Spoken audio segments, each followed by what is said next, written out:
Oops. There we go. How's it going, folks? How's it going? Switched it to my actual gaming stream channel. What are we doing today? How's everyone going? How is everyone doing?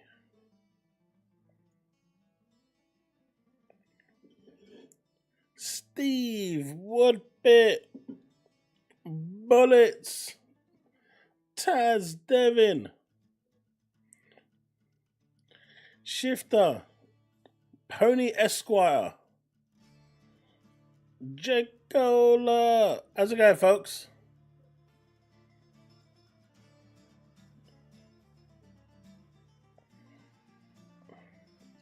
Your highest waving zombies? You mean you got to wave like 4 and I had to carry the other day?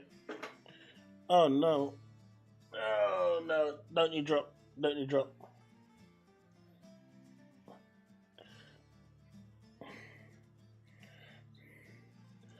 Man, the way I had to carry you guys the other day.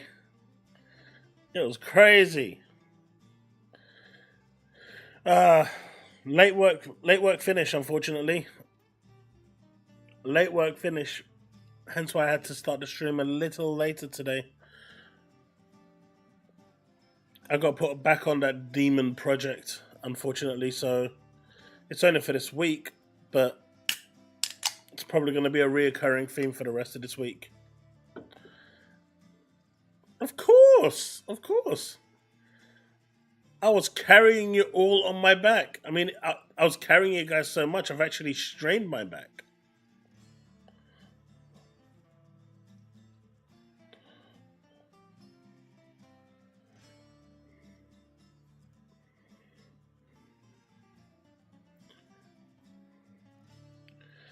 Ah, the guy.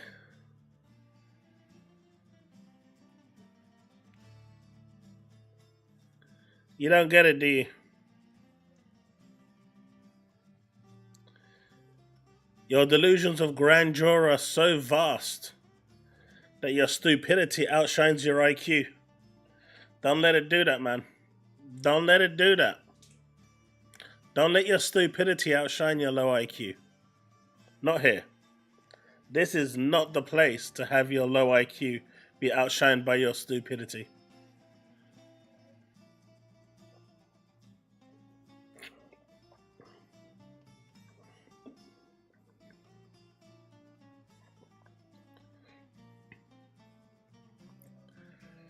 And then I woke up. What do you mean? I'm still feeling the pain on my back just from all the carrying.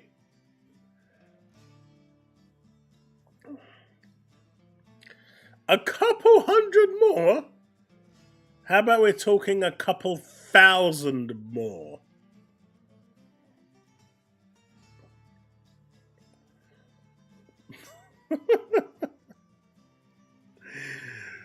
Oh.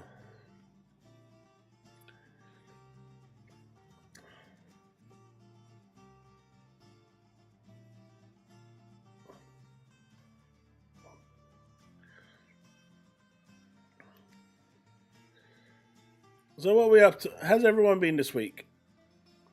Fireworks night tonight. A new law passed in the UK in record time. That's more like it, Devin. See, that's more like it. That is way more likely. Ain't that the truth?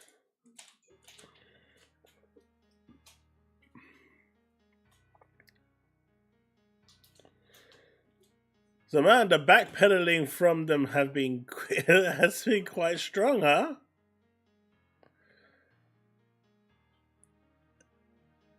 It went from the second coming of Christ to a boosted PS5 in record time.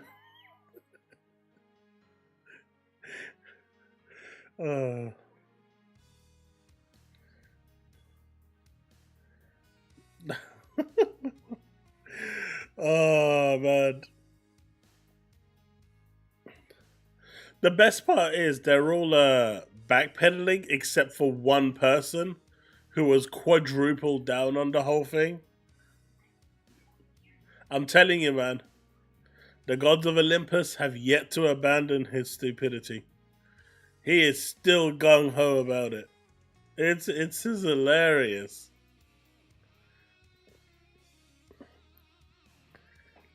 See, Steve knows the truth. Steve knows the truth.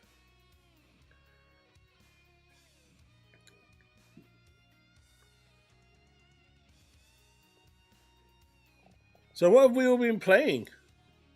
I've been going through the Life is Strange at the moment. I did start Double Exposure, but there's just too many references to the first game, so I've gone back to the first game to play through before tackling the second game. Hey, Devastator. How's it going?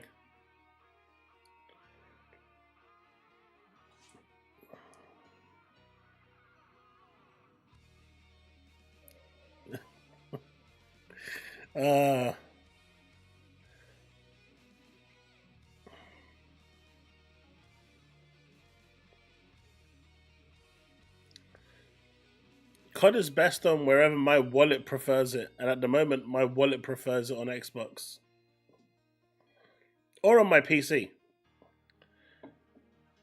To be fair, graphically, my PC plays it better than both.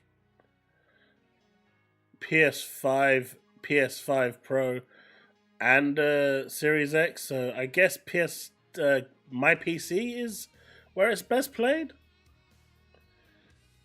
But then if we're talking about just consoles, I didn't pay for Call of Duty, so I guess not paying for it and playing it for free is definitely better than paying for it and not paying for it. So good luck with that one.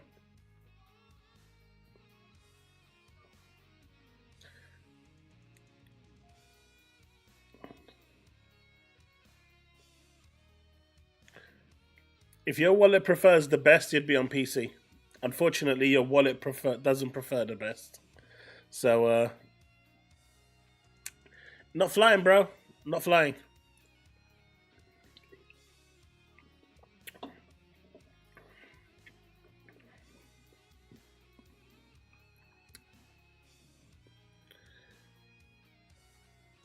Banging your head against the wall, trying to beat the last boss in Shadow of Erdtree?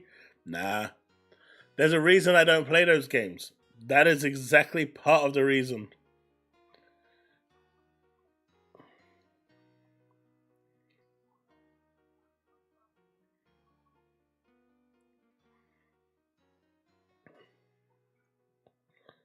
My time is money.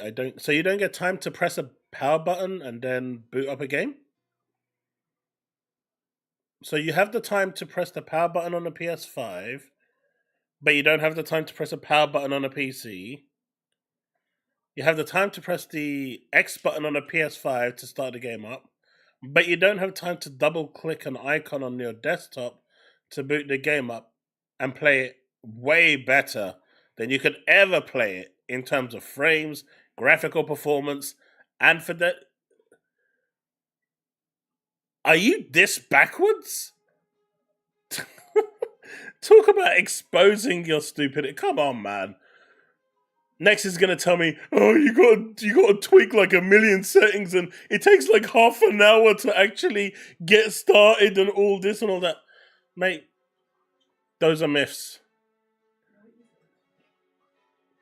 If time was money, you wouldn't be here.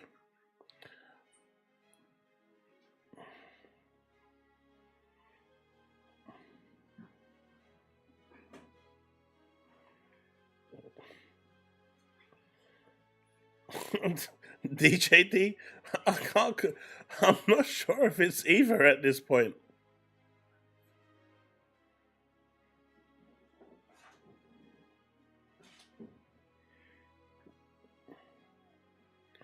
I'm not sure if it's either at this point.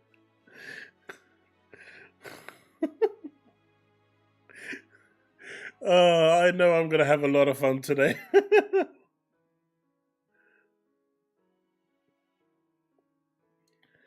Wait. You can actually save? I didn't realize that. That explains why you can go up to round 200 and something. Full disclosure though, in my last video, I said I was getting the PS5 Pro for 50 quid. It's actually £100. I was told yesterday evening, I think it was. But yeah. So I'm basically getting the PS5 Pro, the disc drive, for 200 quid. That is not a bad upgrade. I wonder how much actual PS5 fans are paying for it. And that's without selling my PS5 or handing anything in. That's brand new in the box. Oh, devastated. That was hilarious. I don't know what he was thinking. A grown man throwing a tantrum because his card got declined for a PS5. I mean, it looks like every single pony on Twitter at this point. But then to go and start doing that to the police officers, I don't get it, man. It was all going good for him until that very end. And then it went from hero to zero real quick, real fast. It actually got dark real quick.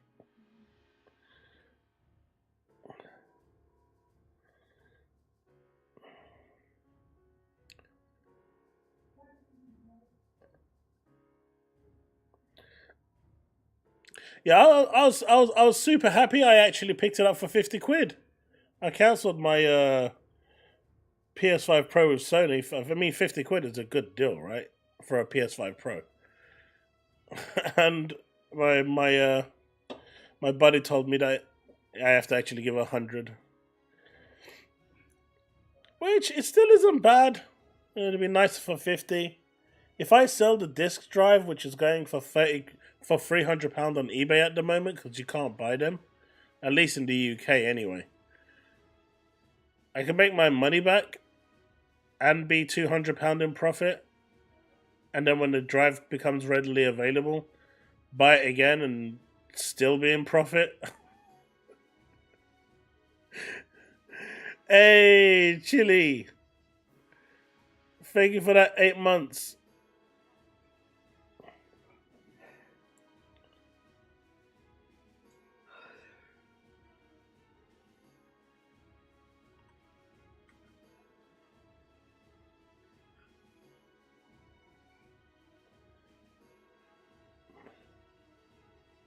Powerboss, thank you for that 5 months. I appreciate you, dude. I know, right? That justification is amazing. You made it to round 99 on Liberty Falls. Damn, man. I haven't gone that far. Then again, Steve got to round like 49 best. He's getting there.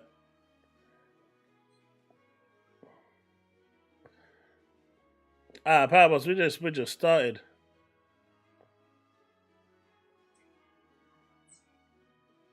Nope. I've paid my $100 silver. You can pay your 700 though.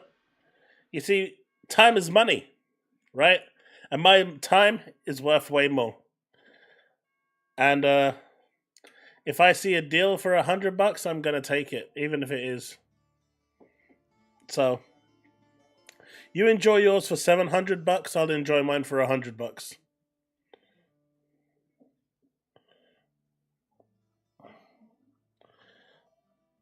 Yo, JB, whatever happened to that 67 teraflops? You remember that 67 teraflops?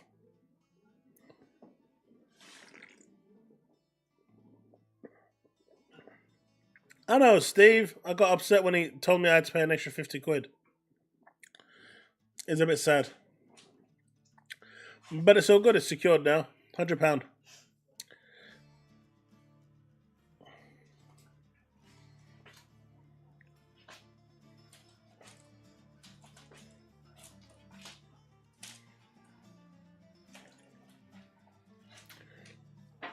Dude, make sure you got your eyes peeled on that road, man. You can always listen when you get home.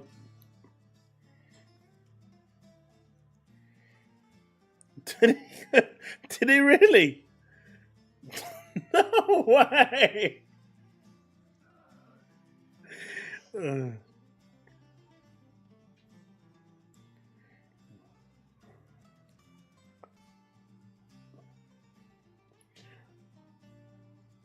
No way.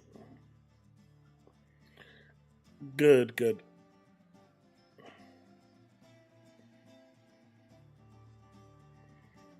Yeah, when you heard that they're remastering The Last of Us 1 again.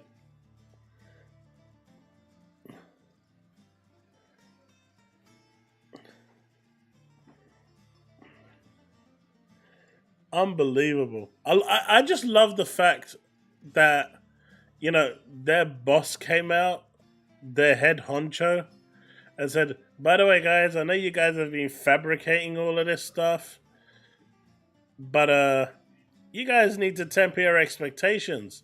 We're giving you this, and you're going to be happy with it for the next 6 years.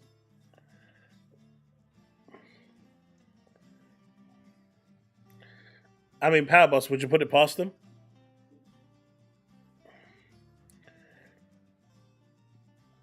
Would you put it past them?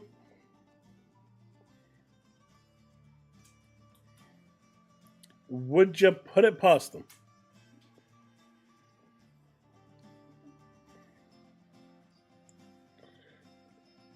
But they are going to be on that train for 6 years. That's crazy. But Digital Foundry's response yesterday was hilarious. They're like, this ain't it, Chief. This is not it. This is not it.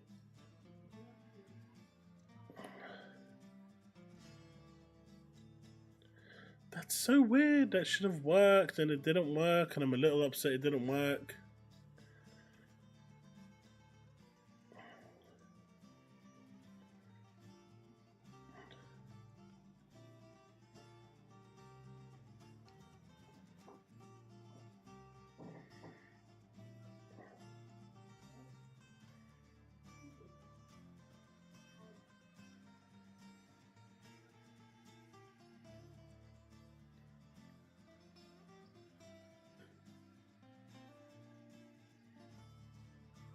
Hey, Punkalicious.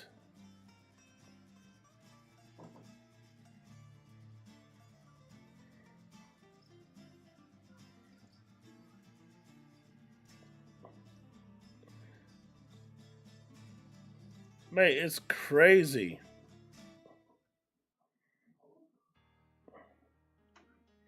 PS5 Pro is nothing close to a PC.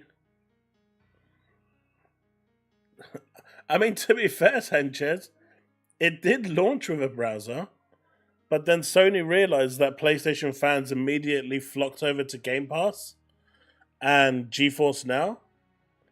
And so they disabled it because they realized no one wanted to actually buy their games off Sony. And so they immediately disabled their browser. I mean, the fact that they had to do that tells you everything you need to know. Hey, Remy, how's it going?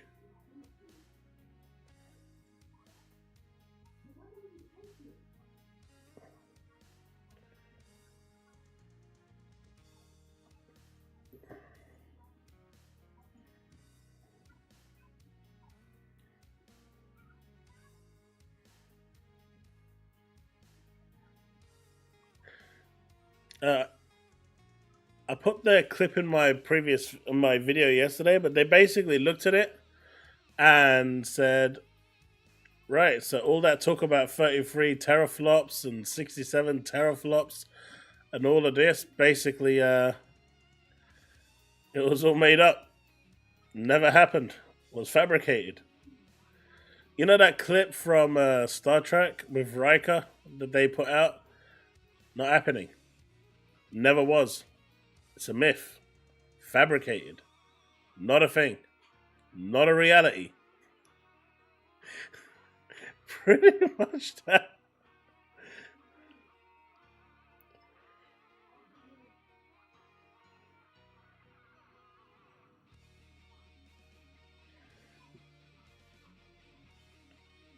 I'm good, Rebby. How are you?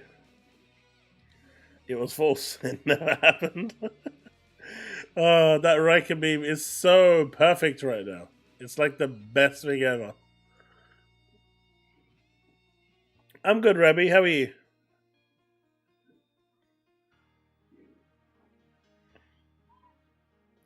That actually wouldn't surprise me, JB. So I'm going to test that when my PS5 comes in for $100. I didn't even pay for Horizon Remaster.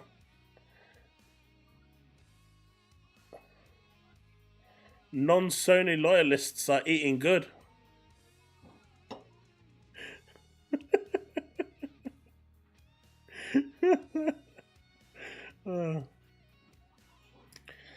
I do like what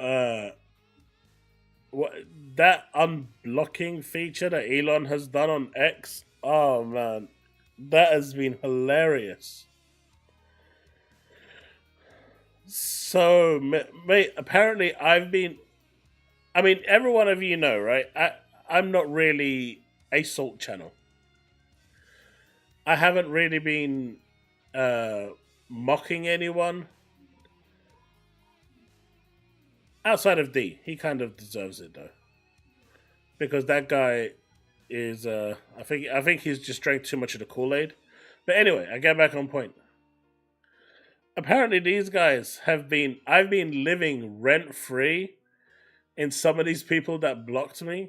I've been living rent free in their heads for a long, long time. And I think the best clip that I can compare it to is the one with Bison and Chun-Li when he turns around and says, "The day Bison graced your village was the most important day of your life. But for me, it was Tuesday."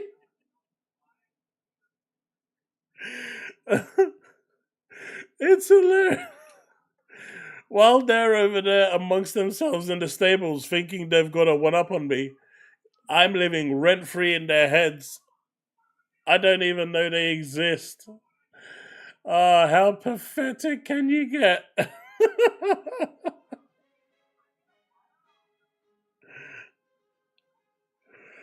Oh my god, that was actually really funny. That actually made my day when I saw that.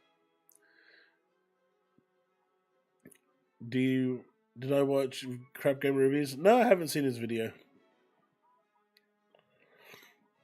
I told you Helldivers 2 port wasn't happening, Rabbi. That was all fabricated information. Sony wouldn't release it.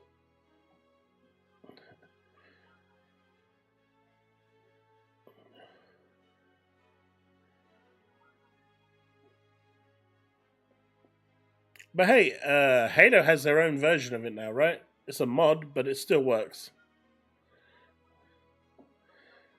Frit has to play Dragon Age? Oh, no. Not me. I wouldn't do it. I guess if I got paid to do it, that's different. I'd suffer, maybe. I mean, I've suffered through Golem and goddamn Kong, so what would at least Dragon Age might be a little better. Why am I not playing Slitterhead on Xbox? At the moment, base, I am trying to get through Life is Strange to do my review for Square Enix. I've already told them that I'm going to be a week or so late in my review because I wanted to play the original and they said okay. So I'm trying to get through the base game and then smash through the sequel. I mean, that's the other thing. No one cares about Helldivers anymore. If Sony had half a brain, not a full brain, but half a brain, they would know that the hype and the buzz around Helldivers is gone. And they would have put that onto another platform just so it can get some more energy. But they've decided that they'd rather the game die. Good for them. Do you know who hasn't who's not decided that games are going to die? Square Enix. They've decided that they are going to release more and more games and going forward, day and date, starting with Fantasian, and they want all of their major titles to be day and date with Xbox because after seeing the success of Sega Atlas with games like Yakuza releasing day and date, Persona series releasing day and date, selling 25 plus million each as a franchise, Square Enix has finally seen the way that releasing their games exclusively on PlayStation is a death sentence, and turning around to their shareholders and saying we have not met our expectations or we have fallen below our expectations has finally gotten to the point where they are just bored of it. They're sick and tired of it. So now they've decided they're going day and date, multiplayer everywhere is the way forward. And good on them because clearly relying on the stables to buy anything outside of Call of Duty, Minecraft, NFL, FIFA, it's just not going to happen.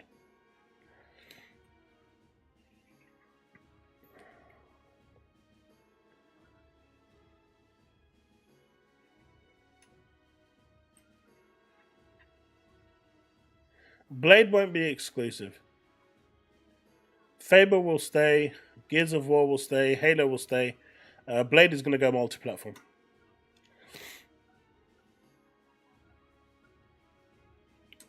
Just purely based on that Marvel contract.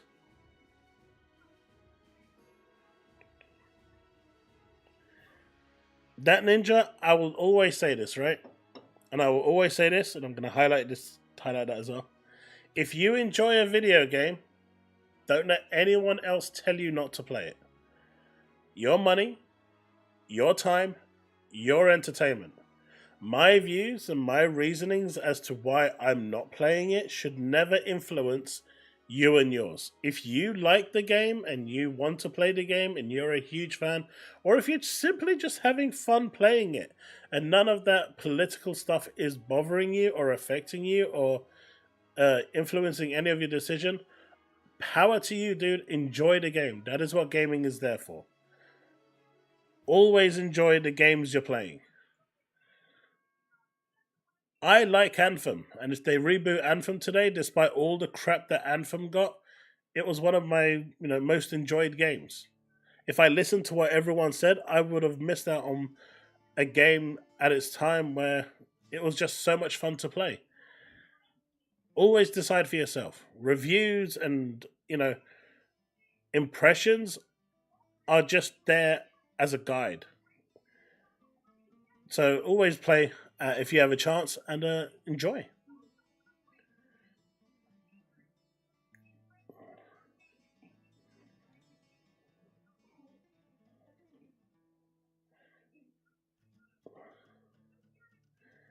Rabbi, I already answered your question. Blade won't remain.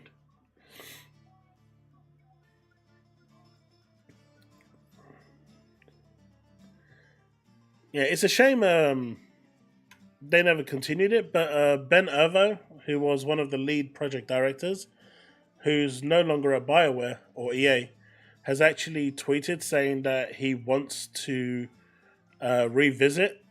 Hold on, you said. Put it down, please. He wants to reboot Anthem, so I'm hoping he's going to get in touch with EA and maybe make that happen. That would be awesome.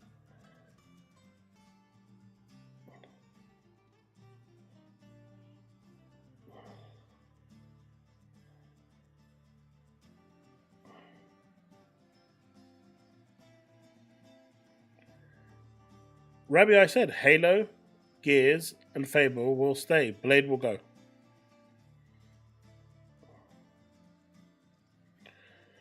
What if Square is already working on port for Final Fantasy VII Remake, Rebirth, and Last Trilogy to be released at the same time when 7...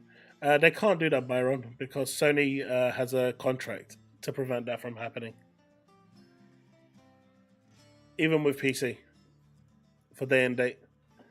Sony has a contract for that, which is why that's not going to happen.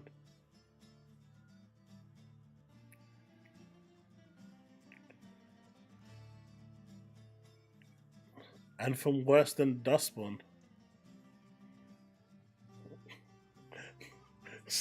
With a big stick.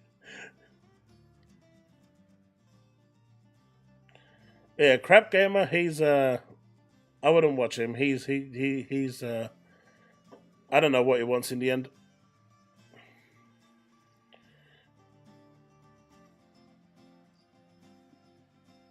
Getter, same thing, man. I'm with you all the way on that one. I even did that crazy mission, you know, that I can't remember what it was called, but you had to do like 500 clears or something just to unlock that final room in the back. I did everything on that game.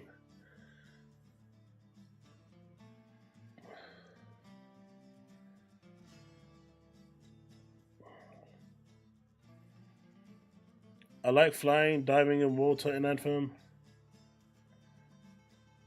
I mean, the combat from Dragon Age is pretty much lifted from Anthem and put into Dragon Age, right? The whole priming and exploding or comboing, as it's called, that was lifted from Anthem and just placed into Dragon Age.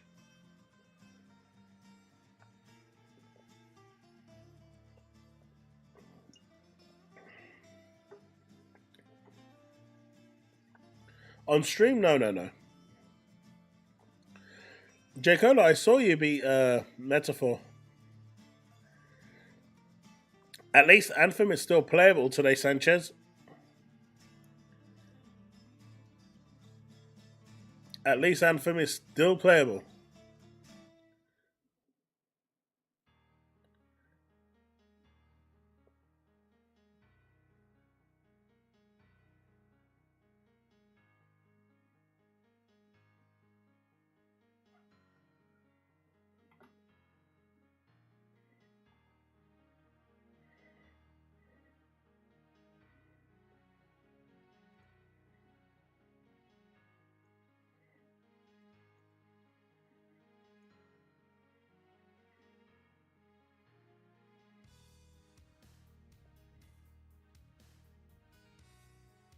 Check reactions.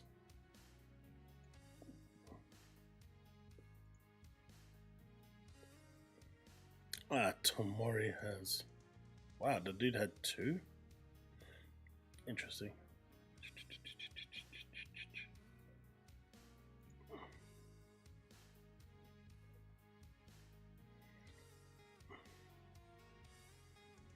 That's a lot of videos you just posted.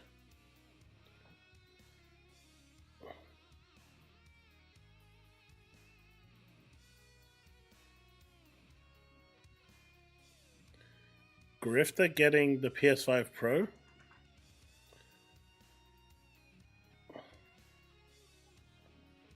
Who's losing their minds over the PS5 Pro? Puerto Rock needs help. And DCG's... What's up? Yeah, go on. Is it... What percentage is it? Already? Damn. The PS4 needs to... I mean, I kind of agree that the PS4 needs to go.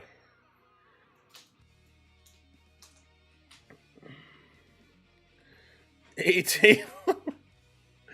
At least you can still find E.T. and it's playable, right?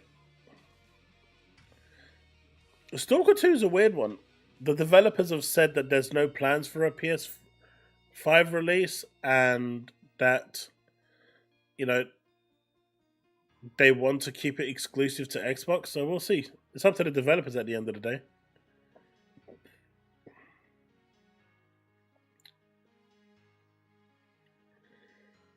I mean, I think Stalker 2 will stay exclusive, but again, it's down to the developers.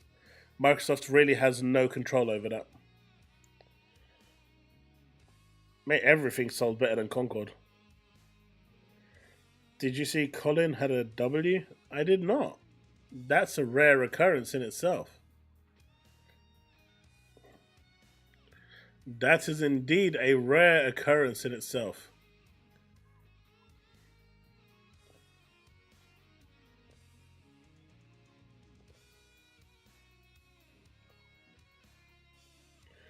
Blade could be early spring 2027, if not fall 2026, along with the Byron. I don't see Blade releasing next year. I think it will be a launch title with the next Xbox.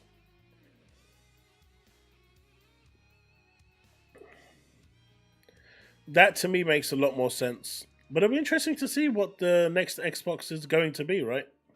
What the specs are. What do you reckon, chat? Is it going to be 700 teraflops?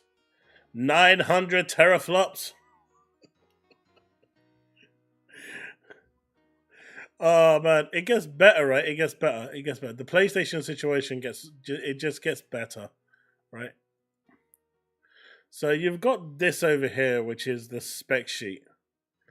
So all that talk about dual lanes and everything from 33 teraflops and whatnot, it eventually just succumbed to being 16 teraflops, which is interesting because even Digital Foundry did not see that coming.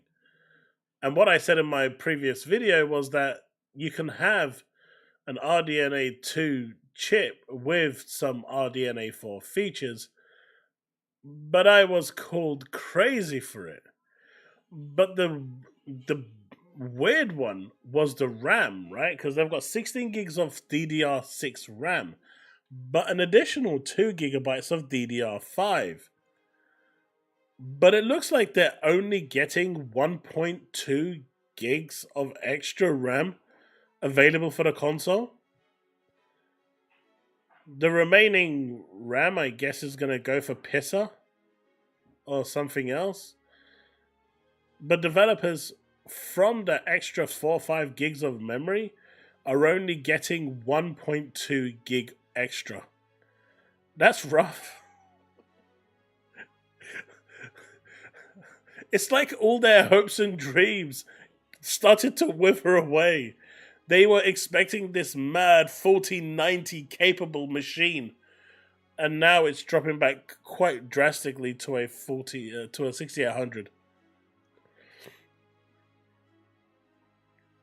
Hey, Jago.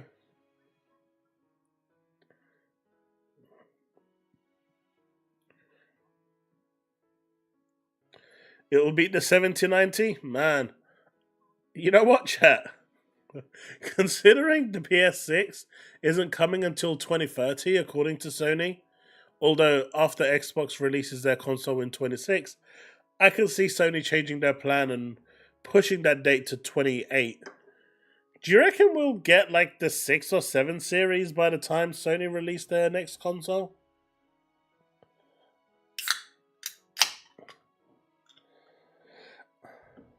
I mean, as Ollie said, right? They're just getting attacked on Xbox One X. Am I agreeing with what, Rebby? Stalker 2? I said. Stalker 2 will probably remain exclusive. But a developer can change that at any time. Microsoft has no control over it. It's not a first-party game. It's a third-party game.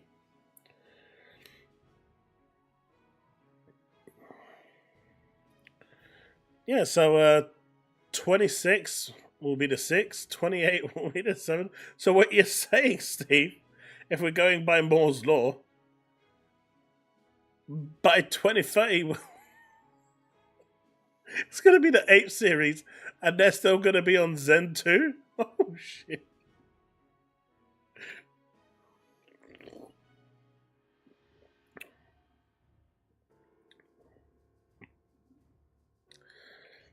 I don't know about 2Hack, but they're charging me $100. Because I am the legit gamer.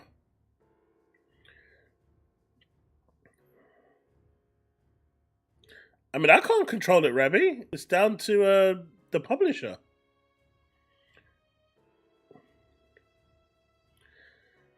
Oh, I saw that actually, Steve, on Discord. I saw your post. That was really interesting. They're all trying to get into that CPU market now. Microsoft is trying to enter it as well.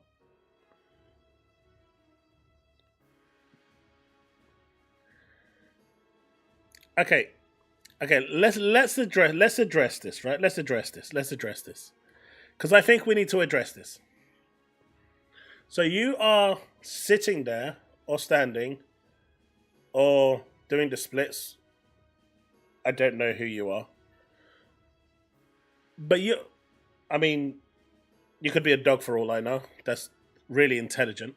But anyway, getting back to the point I'm making, you are now trying to argue that a brand new console is better than a console released 4 years ago. Does that actually make sense to you? So if we're going to go by that logic, my 3090 was released, 2 years ago? So my 3090 Ti shits on your PS5 Pro. And it was from 2 years ago. And it still runs Monster Hunter Wilds at 60 FPS. And it's beautiful running on Ultra. So if you're going to use that kind of... You're trying to compare an £800 console to a £400 console. You're trying to compare a new console that is being released in 2 days to a console that was released 4 years ago. Are you mentally stable? I'm genuinely asking, do you have brain damage? Is there something in your brain that says, I'm going to jump on someone's podcast today and make a complete ass out of myself and talk in a way that makes me so stupid, so Rakinishu, that I'm going to expose my low IQ to the whole internet because I can't actually think for myself and come to the conclusion that what I'm about to say is going to make me look so dumb that if any one of my workplaces found out that I'm actually saying this, they would fire me for just for being that stupid. Is that what you're trying to tell me?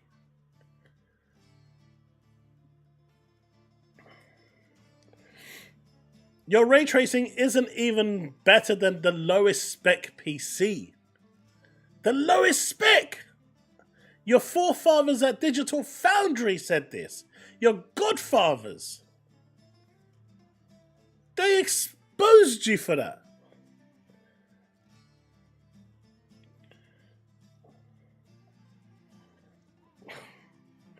Steve, don't bother, man.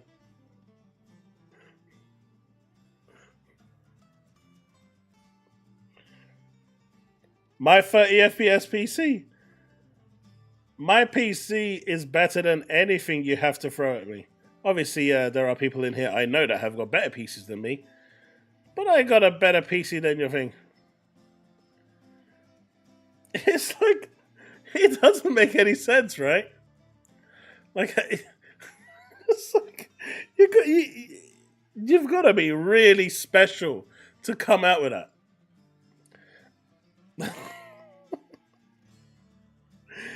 Oh.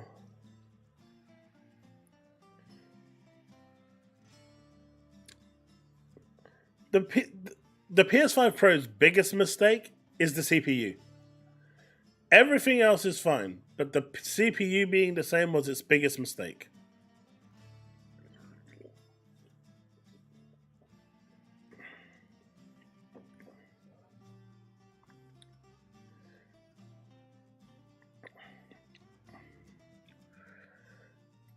And who cares?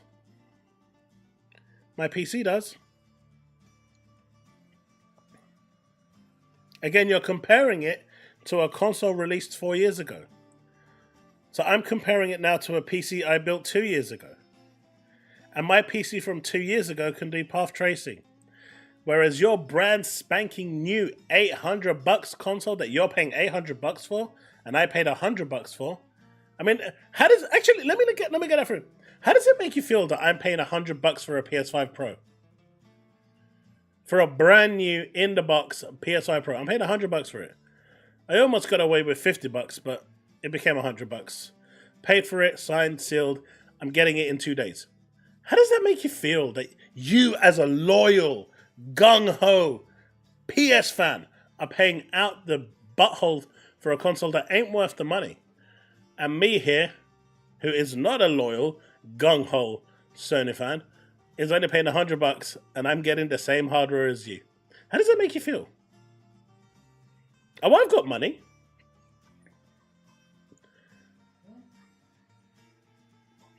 But I'm not wasting money.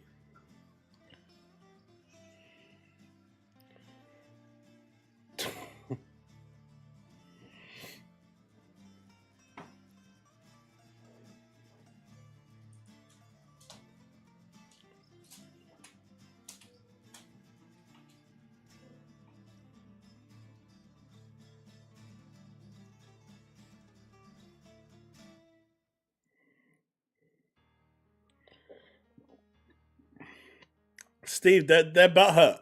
They are butthurt.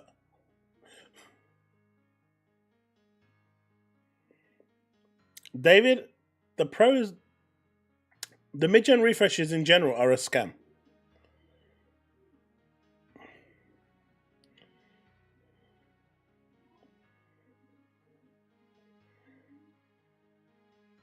You know, DJD, that's exactly what I said. I almost got away with 50 quid, but he messaged me and said it's going to have to be an extra 50. And do you know what? For 100 quid, it's not bad. But Nibs was saying how on eBay the disc drive is selling for £300 in the UK at the moment, and I checked it up, and some people do have it for $300, and I think I'm gonna wait for a little bit before I unbox my disc drive, because if it stays that price or goes up during Christmas, I'm gonna sell my disc drive. I'm gonna go the scalper route and make some money off it. I mean, all my games are digital anyway. I don't have any physical games. I think I've got 3 or 4 physical PS5 games, but I also own them digitally anyway, so that doesn't really matter. And buy a disc drive when it becomes more accessible.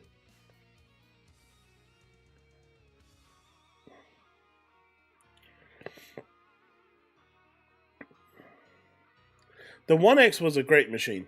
I think it came a little too late.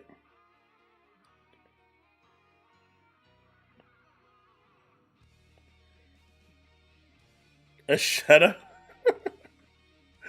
Oh no! They got better. They got slightly better shadows. Oh no! Jesus! Don't do this to me. And guys, fellas,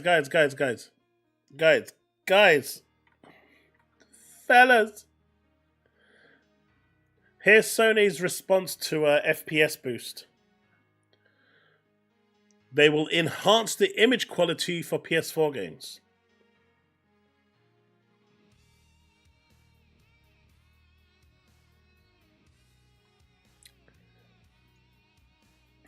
Greg Broadway, thank you very much for your membership. I appreciate it. Thanks so much, dude. Thank you for the support.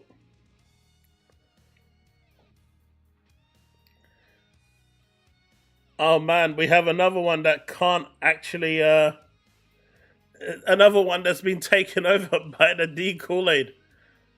Specs don't lie, my dude. Specs don't lie.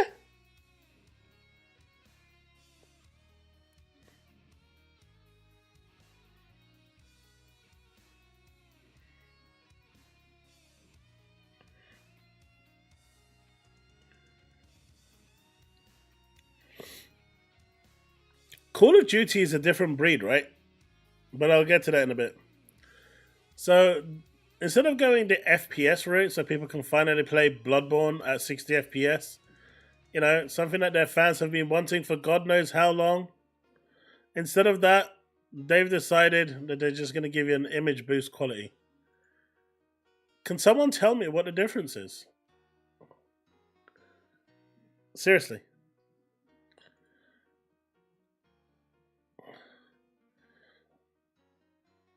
Is it that little shine there?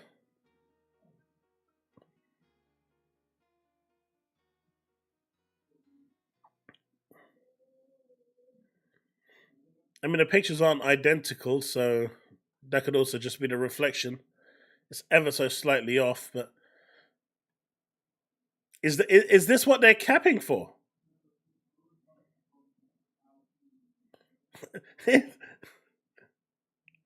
Is this is this what they're capping for? 1.2 gigabytes, dude. That's it.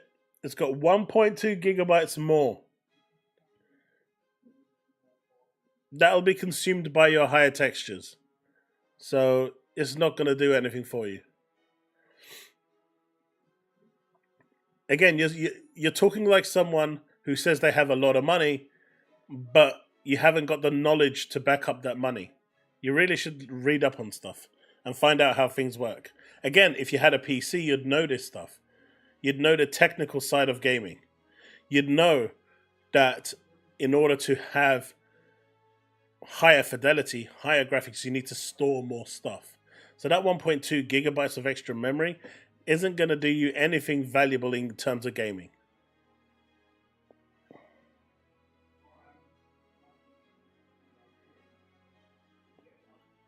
This isn't talking about rate.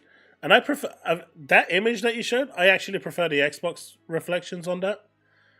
Where is it? I actually prefer. Let me see if I can find it. I actually prefer the Xbox reflections on that. It looks more realistic as opposed to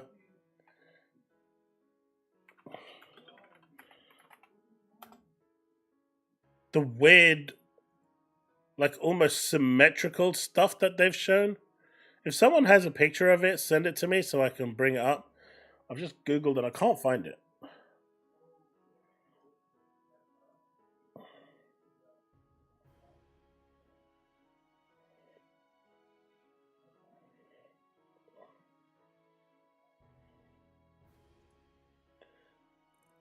Where is it? Yeah, I can't see it. But if you have it, do send it to me. You, sir. Can you tell your mum to turn the heaters off, please? And tell Ram or Ed to do it.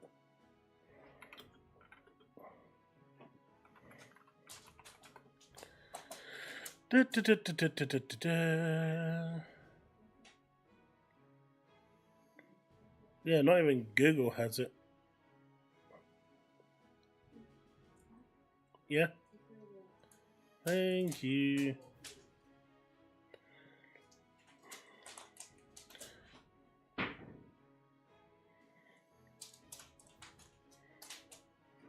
Nope, I can't find it. Show me on. I'll show you my private collection later, Steve.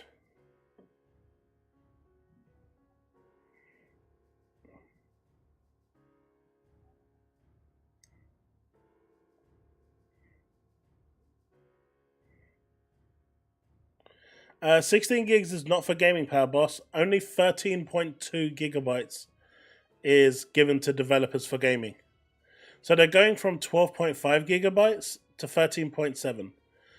All the PS5 Pro is giving them, despite the higher bandwidth, is an extra 1.2 gigabytes. The rest is going to be utilized by Pisser.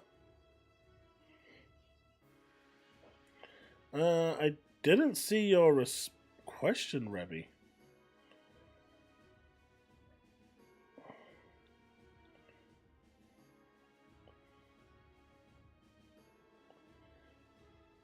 Cloud console? No, it won't be a cloud console. It's going to be a native console.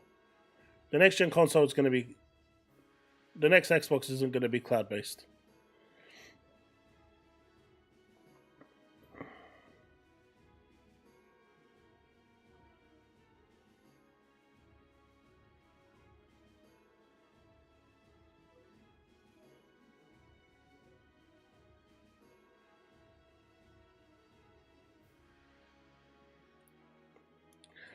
Oh, yes, Devin. My collection is vastly superior.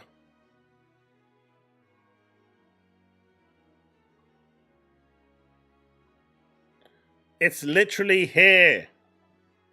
This is what's available on the Pro for the developers. The base PS5 is 12.5 gigabytes. For the PS5 Pro, it's 13.7. It's all here. I'm not making this up. This is coming from your godfather, Digital Foundry.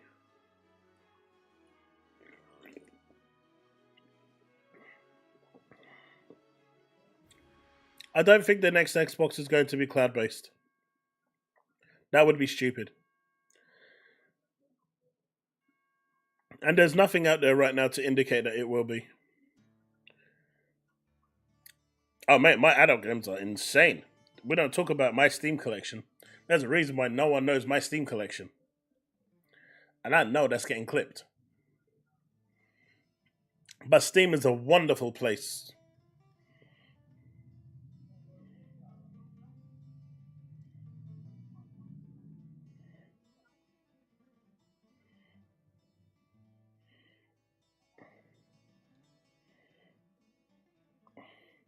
Man, I still can't believe people thought that was better than a 49. Oh, no. That's crazy. Ah, okay.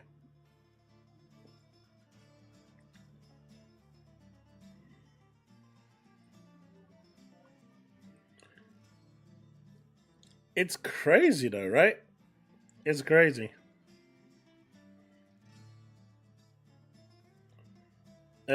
Actually, the PS5 Pro has 16 gigs of GDDR6 RAM and 2 gigabytes of GDDR5 RAM.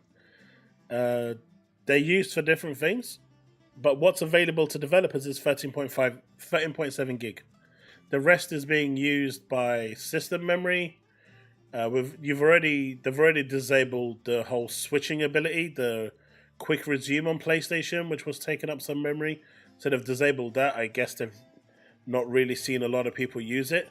Actually, talking about quick resume, does anyone remember a game called Biomutant?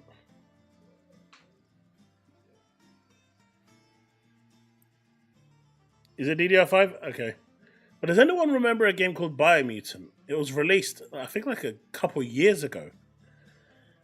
So, I was doing those Microsoft reward things, and I saw Biomutant there, and I decided, you know what, let me sit down and jump into it again, because I really did enjoy it, but I never finished it, which is a common trend with me. I usually go back to games like a year later or so to finish them. And I booted it up. And despite the fact that I haven't touched that game in like 18 to 24 months, it still remembered my quick resume and continued from the exact spot I left off. That's impressive. That's impressive. Bear in mind that my Series X has been completely off, disconnected from the power cord. And it still maintained that quick resume memory from exactly that same spot to continue. That's awesome, man. That was awesome. I was really surprised with that one. I know quick resume is really cool for games you're currently playing, but for something from like 2 years ago and it just instantly loaded to the exact spot I was in, just straight into the game, that actually threw me back.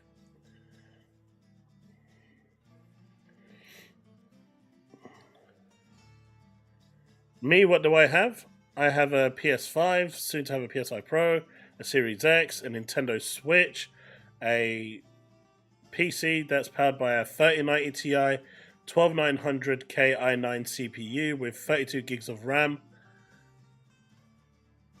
I pretty much have everything.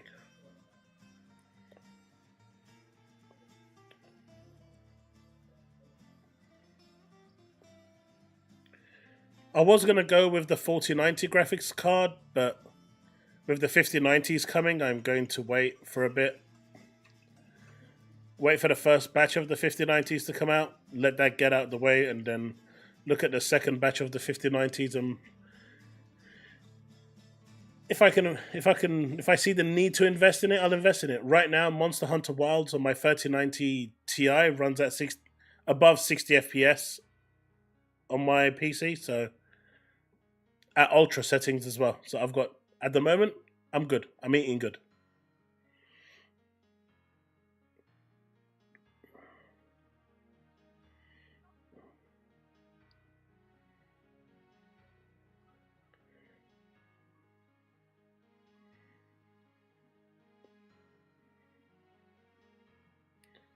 X2.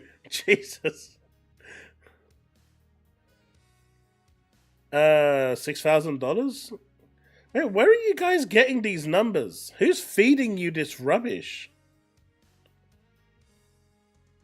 Who's feeding you this information? Like, you guys, whoever's actually feeding you this information, really, you need to go back to find out.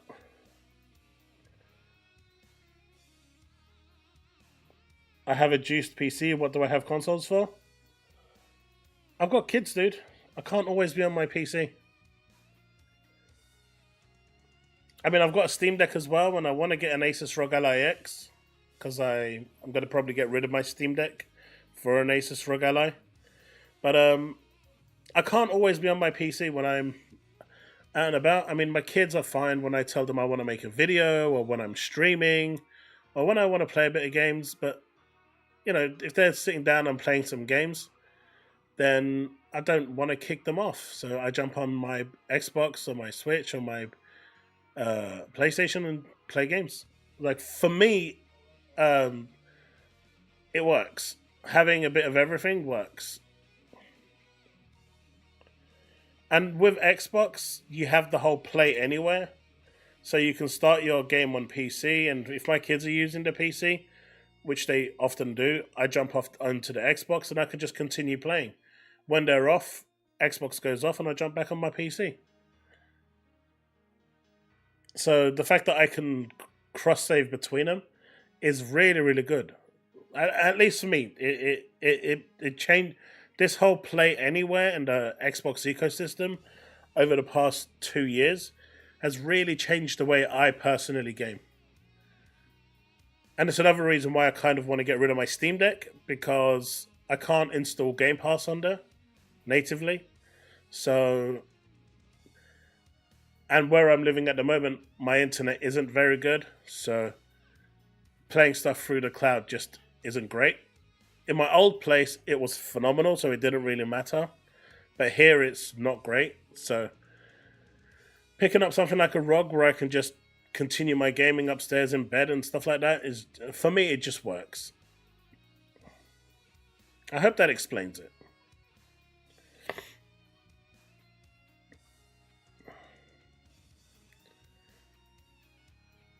I mean, the 4090 when it released was 1.6K. Why would the 5090 be more when Nvidia already said it was going to be around the same price as the 4090? But I'm guessing everyone knows more than Nvidia, right? 6,000 with me still.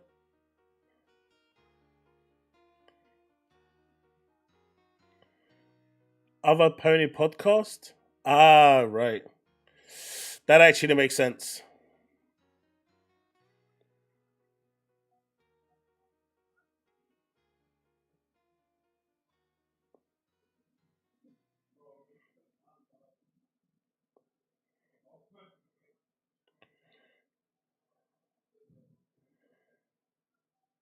Wait,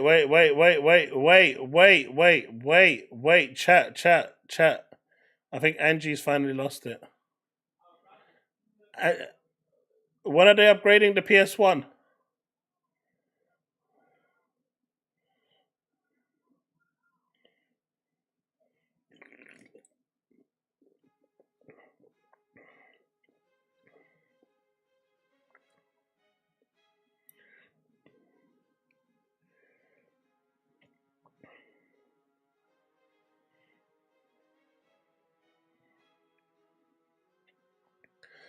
Power Boss. You know that they've got that 16 gigs of RAM and 2 extra gigs of RAM? So that rough 4 gig of RAM extra that they've got, 4 or 5 gig, is going for the Pisser AI upscaler. That's why for devs they're only gaining an extra 1.2 2 gigs of memory. That's it.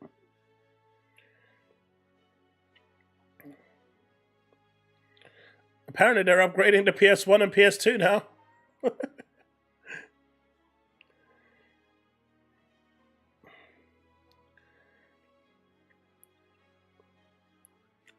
Probably. I mean, it's a Wednesday, so I'll be over at Twitch, Rabbi. So somewhere between 7:30 and 8 p.m. my time.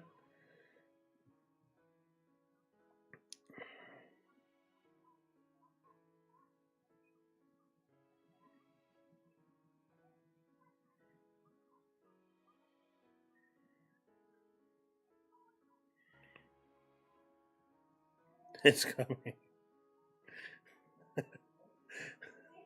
This just in. This just in.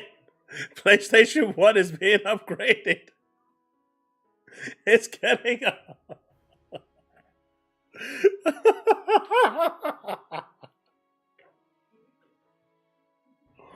And the PS2 as well. No way. Oh no.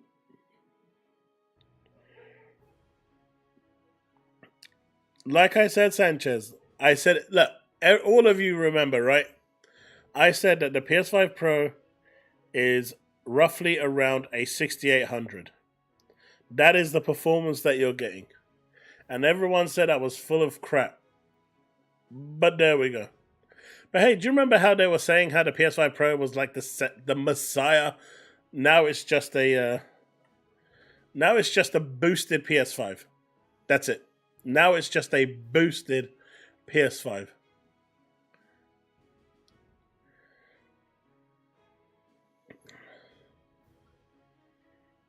It's gone from the messiah to a boosted PS5.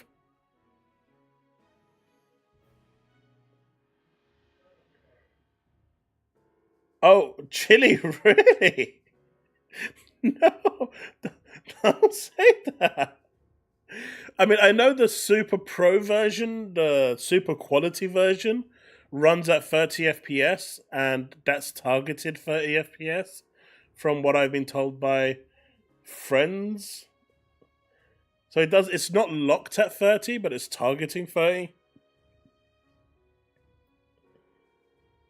But are you saying that the other mode as well runs worse? I didn't really ask about that mode.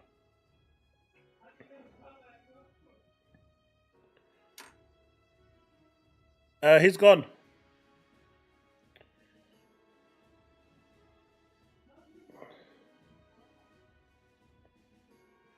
He's gone, dude.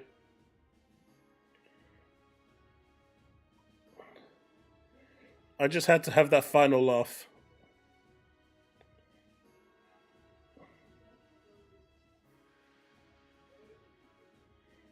Oof. Oof. You son, bring me that fan, please.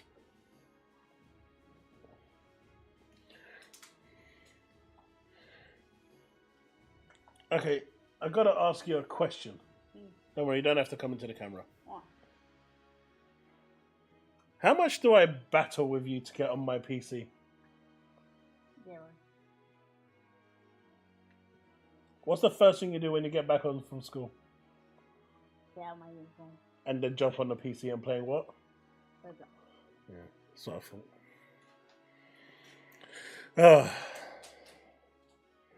I have to fight with him just to get him off of Roblox.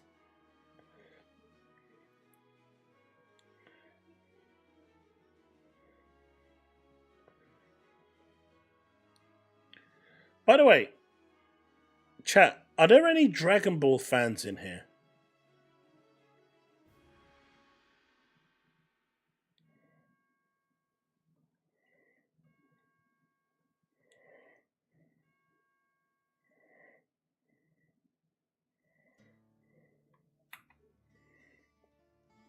There is? So there are some Dragon Ball fans out there. Interesting. Interesting.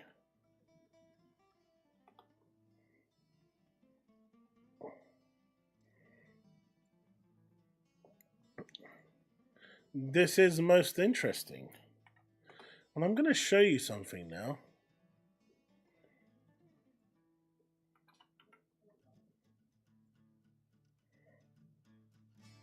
I'm going to show you something.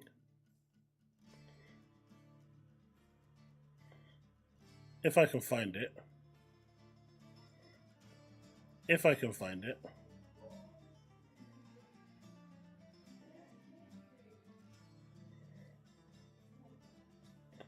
One second.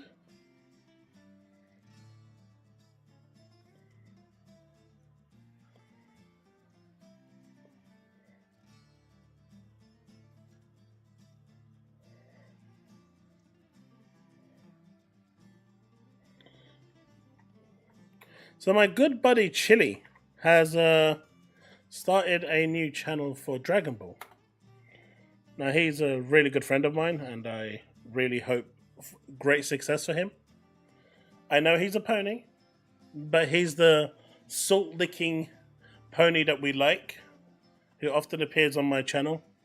He's a very good friend of mine, long-standing friend of mine. We may disagree on multiple things, but in the end, he comes to the conclusion that I was right, and that's the most important thing here. That is the key point to take away, that, you know, after careful consideration, he comes to the conclusion that I was right. But check out his channel, that, you know, he has a Dragon Ball channel, lots of content there. He's an upcoming channel, so show him some support.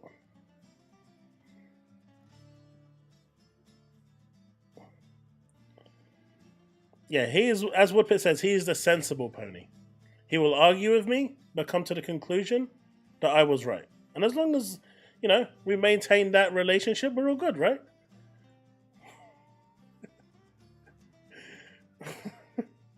Anytime, dude. Like I said, my door's always open when you need any info.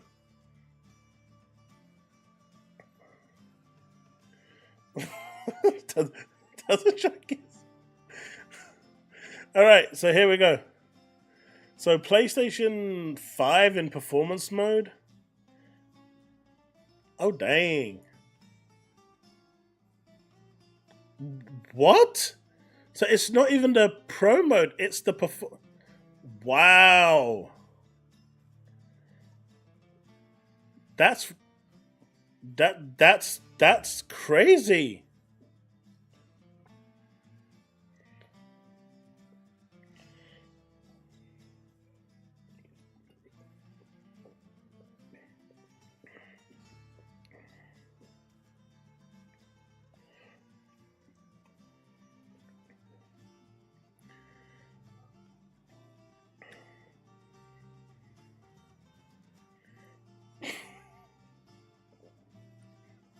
According to this, maybe not KB.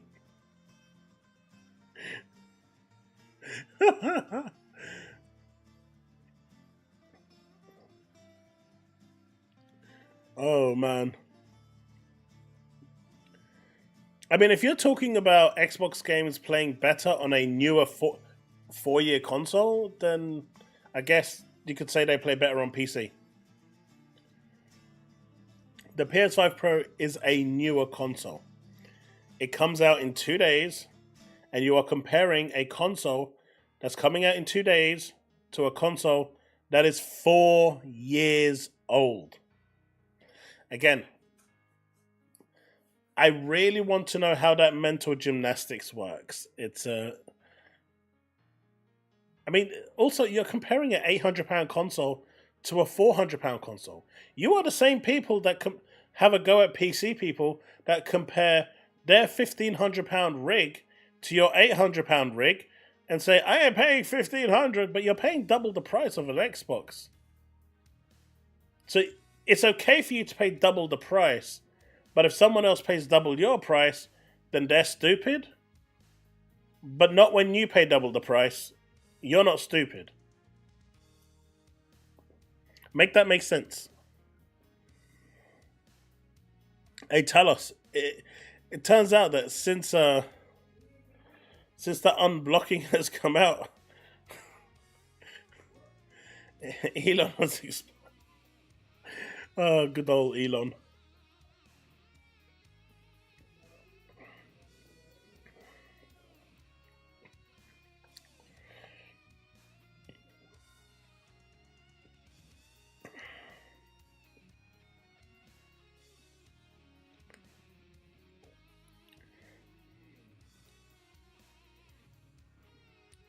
Damn it, he beat me to it. You beat me to it, Power. And he gone.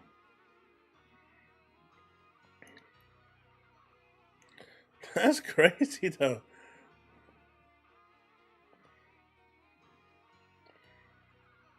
I mean, at least it's a little more stable. But that's rough, man.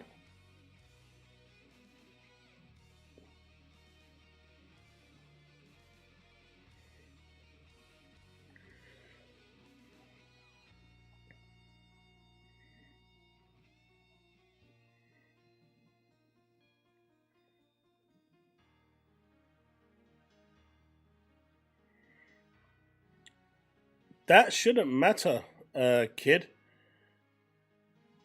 It's performance versus performance mode. The PS5 Pro has the same CPU chip. It just has a better GPU. So in theory, even in performance mode, it should work better.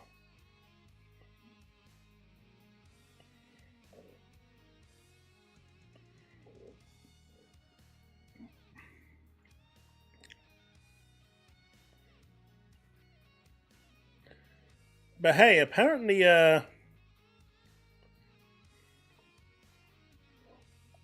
did anyone see Riri trying to play Elden Ring?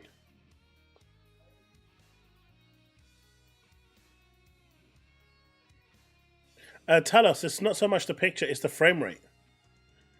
The base PS5 is running the game better than the PS5 Pro.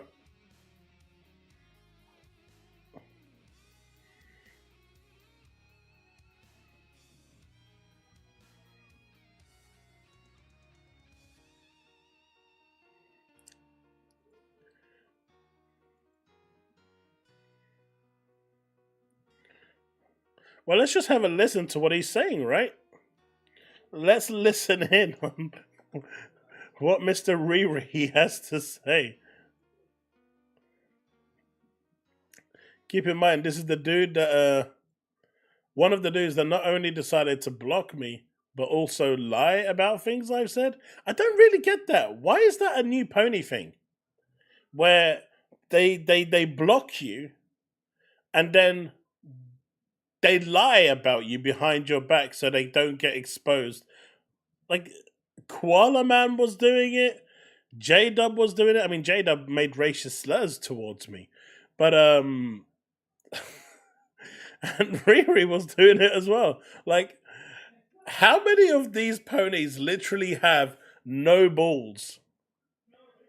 I mean, I guess they might identify as women, so there is that. So if they identify as women, then obviously the no balls situation actually might make sense, unless they identify as trans, and then that's that. This we can go into that another time. But yeah.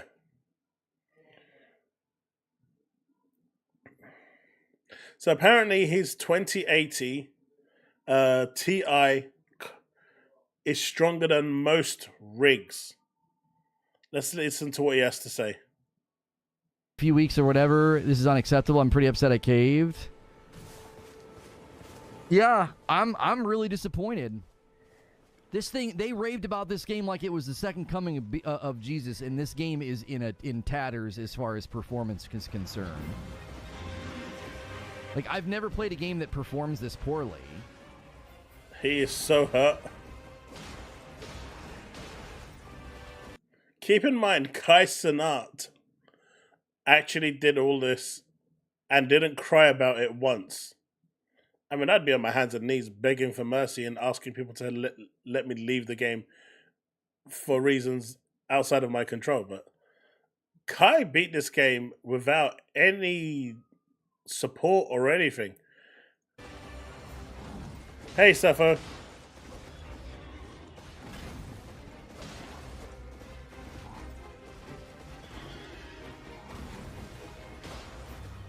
It's just funny.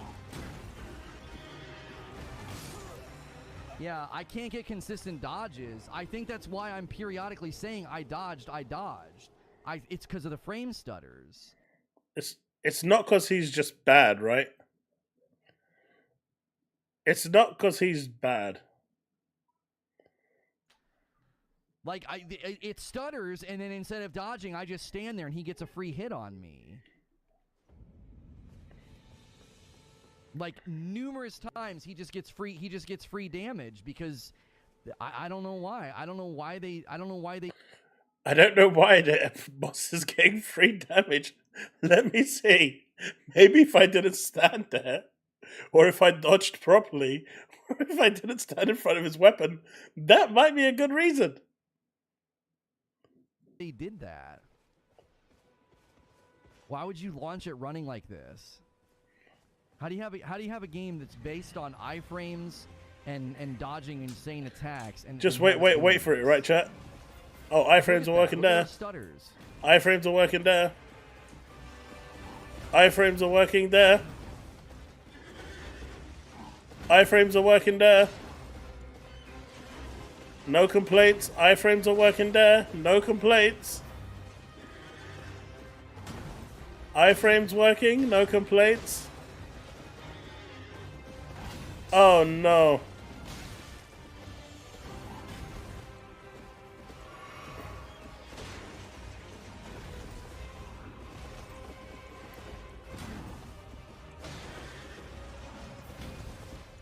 I'm amazing at Stellar Blade. Oh, get the frick out of here. And just to reiterate, Shift Up came out themselves and said there was button latency with the actual game. So when the developers are telling you that you have to get used to the button latency, that's not the same thing.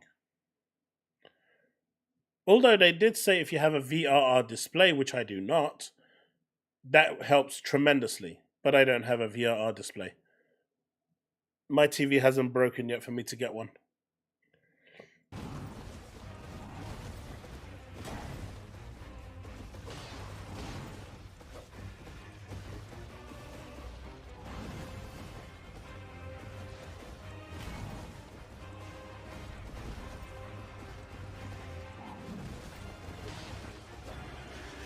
I mean, every time he's doing well, there's no stutters.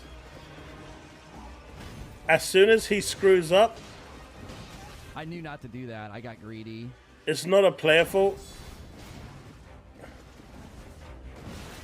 I was late on the jump that time. I know I was.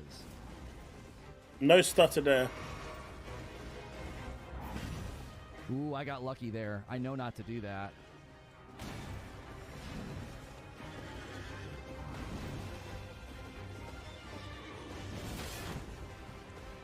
VR is amazing. Take a hammer to your current TV. It will break soon enough. My prediction is that during the transit from where I'm living now to where I'm going, eventually, it's going to break in transit.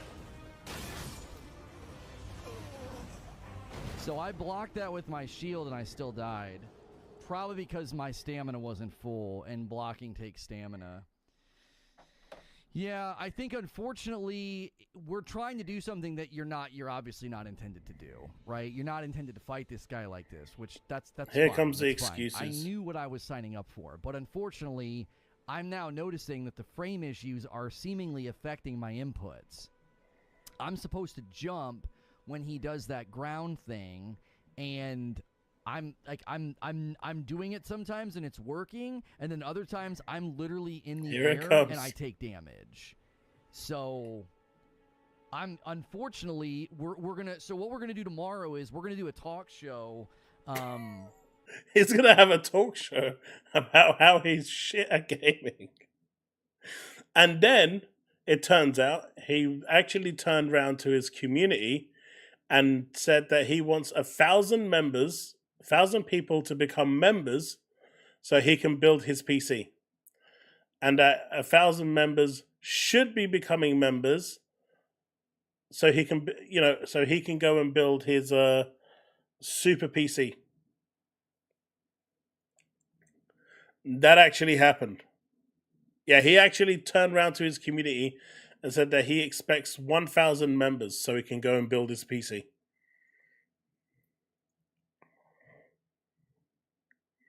Hey, chat, I expect 100 members so I can go to McDonald's. Actually, that's probably a bad thing. They've been broken out with E. coli, right, in the US. I got Burger King instead.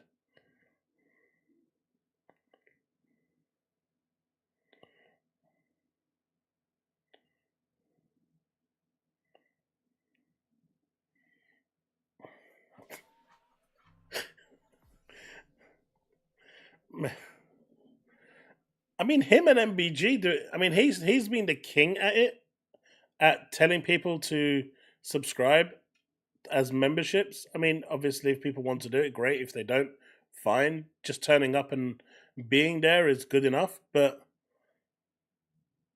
it's pretty crazy. And then MBG pretty much started following exactly what he's doing. And he's at 550 right now. Maybe he could spare 50 my way. Chille, thank you for that gifted sub. I appreciate it. I'll find a Subway.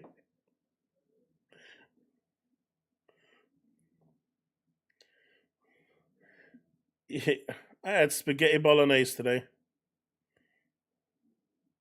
You're stopping for a Burger King right now?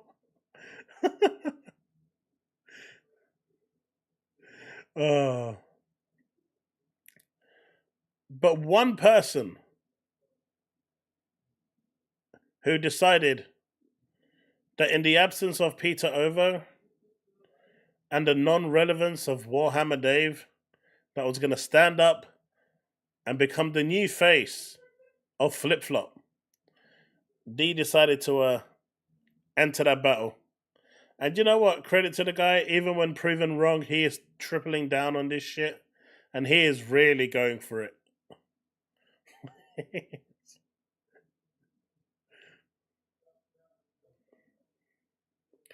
That's not how it works, Brick. I am getting a new monitor. Weird resolution, mind you, that I'm going to be reviewing. It's from the same company that I got my other monitor from. So look out for that review. But it's all based on your size, really. If your size is big, then you're more likely to get those sponsorship offers and review offers. If you're smaller, then you're less likely to get it. That's generally why people ask, people to subscribe and whatnot, because that subscriber count and the viewer count is what companies look at in terms of a metric to see how many people they can expose their product to. The more, the better.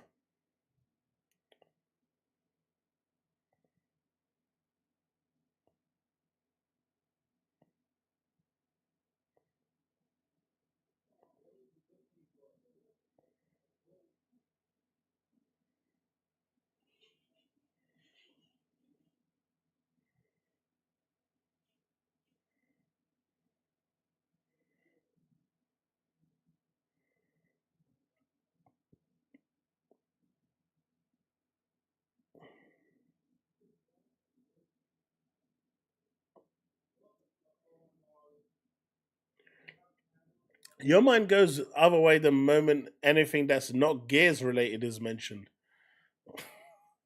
It's not that hard, Steve. I mean, realistically, all I need to do is start showing pictures of Carmine, and you'll be super happy, right?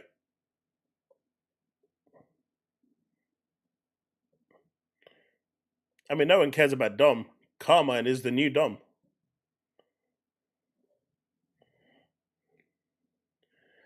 But yeah, he's really going at it. I don't understand. I mean, power to him. I don't know what it is, but I think people are finally realizing he's full of shit. Take a look.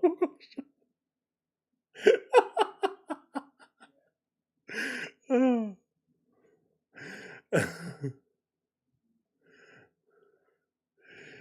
why are people getting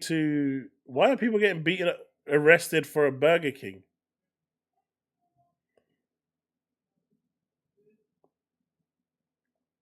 No, Brick actually turned around and said something. He said, should start a hardware review channel and get free stuff. And I was just saying, that's not really how it works. But man, D-Batch is really going for it.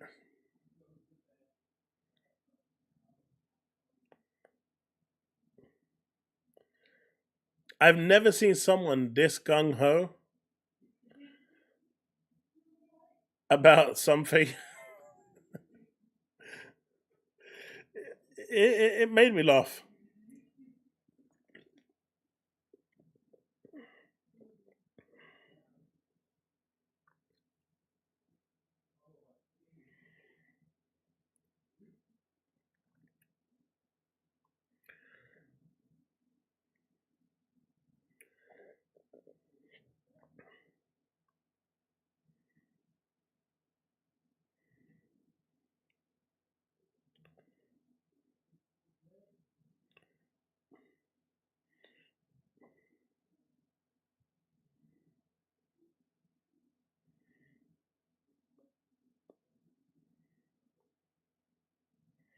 Oh, I see, Chille. That's rough. Yeah, Eldrick. Uh, Steve is a massive Carmine fan. I mean, he doesn't care about Marcus or Dom or anyone. He loves Carmine. Like that's his like go to dude. That's his bro. That's his like number one character in Gears. So and like when Carmine replaced Dom, I don't think I've ever seen a dude that happy before.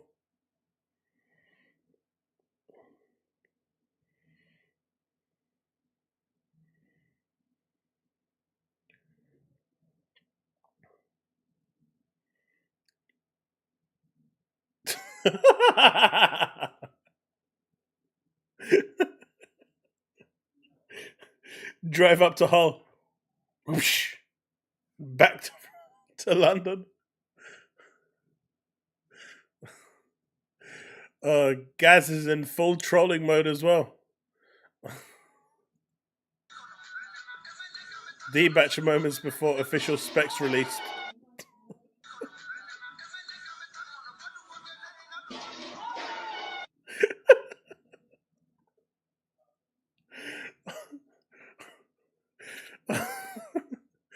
Good old Gaz. Pretty much why so serious.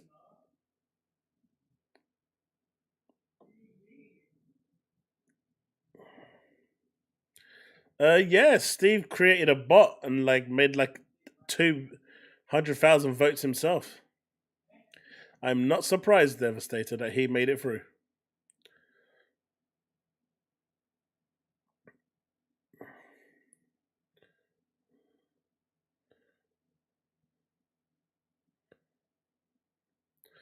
I mean, it's gone from the PS5 being this all powering, all encompassing 33 teraflops, and now the goalposts have moved to the PS5 Pro is more powerful. Everyone knows it's more powerful. It's a newer console. You would be disappointed if it wasn't more powerful. Like, where is the logic in that?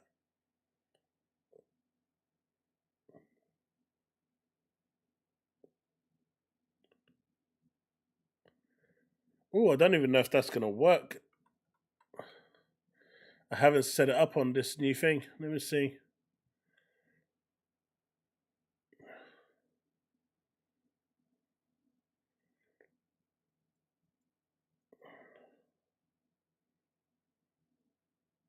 Oh yeah, D's getting absolutely ruined.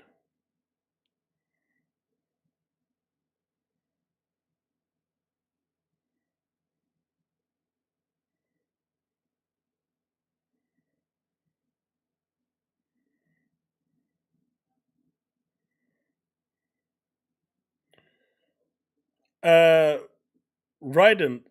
So Sony has what's called a parity clause with all third-party games that get released. So the games can't perform better than those that are built on the PS5. In general, they can't actually perform better. If the company agrees to it, then they can't do it. Now, don't get me wrong, Microsoft did the same thing during the 360 days, where games had to either be on par with the 360 or worse than the 360, but they weren't allowed to be better. That was so whoever's the market leader generally has that power to do it. And I think that's absolutely stupid. Microsoft shouldn't have done it back then.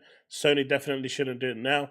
And regulators should step in and actually stop that. If you've got a console that is capable of more power, you should let the console use that power. At the end of the day, the consumer is paying that money for that performance. And if it's being restricted, that's a bit stupid.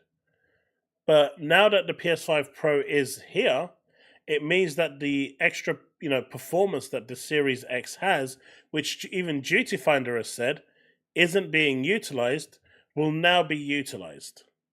So hopefully over the next 2 years, we'll now start to see games where the Series X is actually being performantly utilized.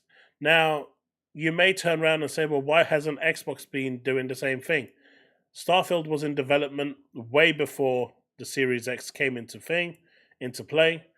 Doom will probably be. I don't know if Doom started before the series on the PS5 came out, but if it did, that will probably be one of the first games, in my opinion, that will showcase. But you want a game that has started at the start, once the specs were finalized. ZeniMax and Bethesda kind of weren't working towards that. They were always working towards the PS5 spec, even after they got bought. And after they got bought out, then it got kind of changed.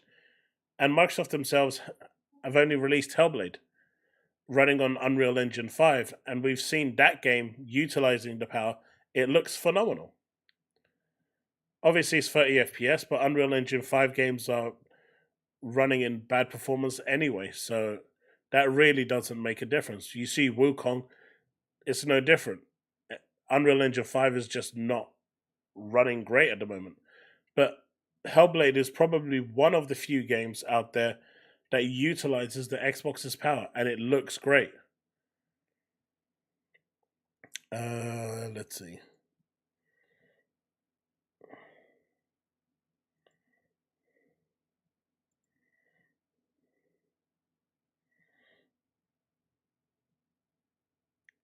Really devastating. 1,070 deaths for Kai Cenat.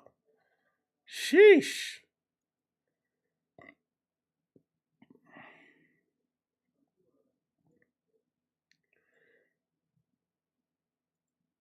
So I need to see if I can get that your voice working. Sorry, I had a phone call real quick. I think you're coming out of the thing. You're coming. Chat should hear you now. Do you want me to mute you? No, I'm good now. Okay. So chat should hear you. Hey, chat. I can't see you anymore because I'm driving still, but I can talk to you if Cass tells me the questions. Wait. Bragging who gets stabbed first? Wait, what? What did I do? Hey, why so serious? How's it going? Wait, what happened? Apparently I said something, so they've all turned into scousers and looking to stab me. Well, Eldritch is a Geordie, so that explains the stabbing there. Okay. Well, as of today, I'm ordering my new power supply, and hopefully that'll fix my computer. Awesome stuff, dude. Brick, both. It needs to perform and look pretty much similar, but it can't look better. And that's been a parity clause. I mean, I've seen these contracts when I worked at Sega, and it's there. I've also seen them in, other companies' versions of them, and there's always a clause in there that says that the next, the version for the competing platform cannot run or look better. So, unfortunately, those clauses exist, and in my opinion, that is more anti-consumer than anything else. You're paying a lot of money for your hardware, and that shouldn't be something that a company should be able to dictate. But they do, and that's really an unfortunate thing. I wonder if that's the reasoning behind what Digital Foundry said about how the Xbox Series X and S has had this since launch 4 years ago, and it's not being utilized by the devs. Well, the Series S is being maxed out now. I can't really see it pushing much more. Dragon Age the Veilguard is pushing it quite hard at the moment. But in terms of the Series X, it can definitely do more. I remember when Digital Foundry were doing the heat test and they were confused. And I've gone looking for the video and I can't find it. They released too many videos. But they did a heat test, and where the PS5 was running at roughly 90% heat, 85-90% heat, the Series X was running at about 60%, which means it can push more. And we already know that the cooling in the Series X is better. I mean, if you look at the Asus ROG and the Asus ROG Ally X, they're the same chip, they're the same hardware, but the Ally X can push 20% more because it has better cooling. That better cooling allows it to push the clock speed higher. The Series X can do more. The liquid metal core? I mean, that was a bad decision from them, and from what I've heard, if you don't use your console for 5 or 6 years, it dries up entirely and you can't use your PS5 anymore. I heard if you don't use it for 2 years. No, I think it was like 5. I mean, I think I heard it's like 5 years.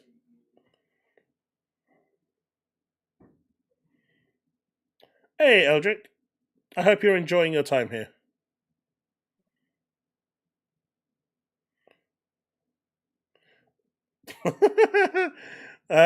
If you're debating that, just pick Liverpool.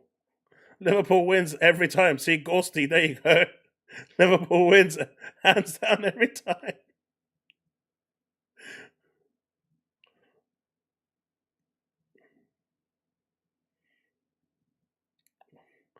But yeah, D-Batch has been on a special tirade for a long time. It's got, and after the whole debacle with the T-flops and how he went on that for weeks, my dude was springing up out of the woods. Now he's talking about the power comparison between that and the Series X, which we don't know really. Then he's talking about sales. Comparison between the two yet.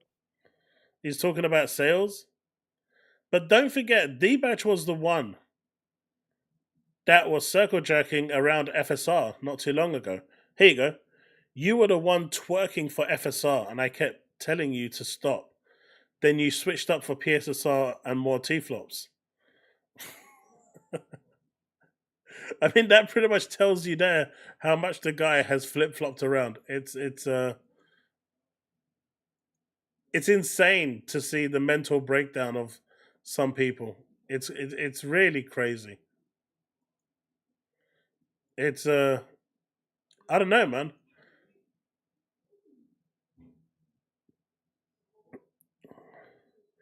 $12-month. I mean, he's not the only one, right?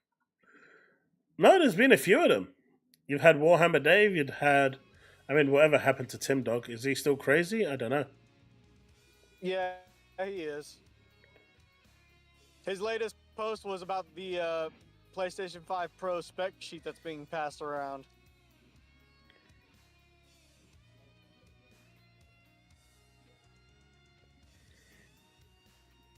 But it's been hilarious to see. I will only settle for 999 years.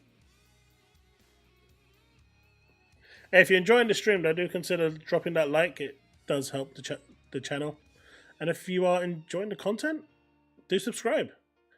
Trying to get to that 8,000 subs. It's too bad the Dragon Ball Sparking Zero isn't crossplay. Otherwise, I challenge Chille.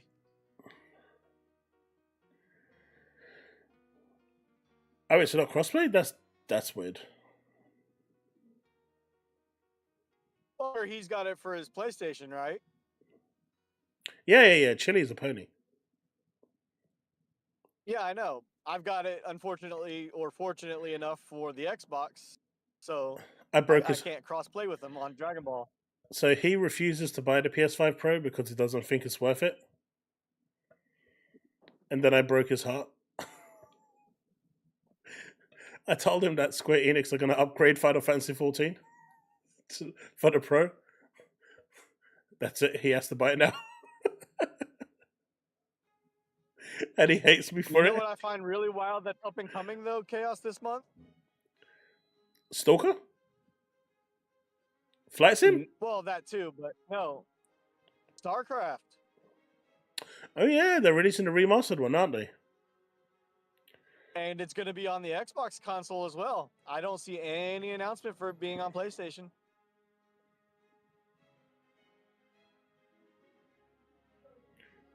Both StarCraft 1 and 2, and the expansions. Oh man. It's I mean, for those that like StarCraft, it's going to be amazing. Oh, absolutely. I love StarCraft. I showed you my Wings of Liberty and Heart of the Swarm Collector's Edition boxes, haven't I? No. Yeah, and I've also got the Diablo 3 and Diablo 3 Reaper of Souls Collector's Edition boxes. Nice. I mean, hell, at one point, I think I even had the World of Warcraft Battle Chest set way back in the day.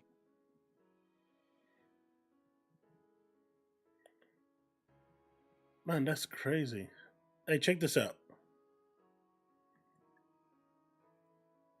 I can't watch the stream right at the moment. You're still driving. Yeah, just a little bit longer. So this is the performance difference between the two. You can see game? that the PS5 base is running better. Oh, the Alan Wake 2 footage? Yeah. Yeah.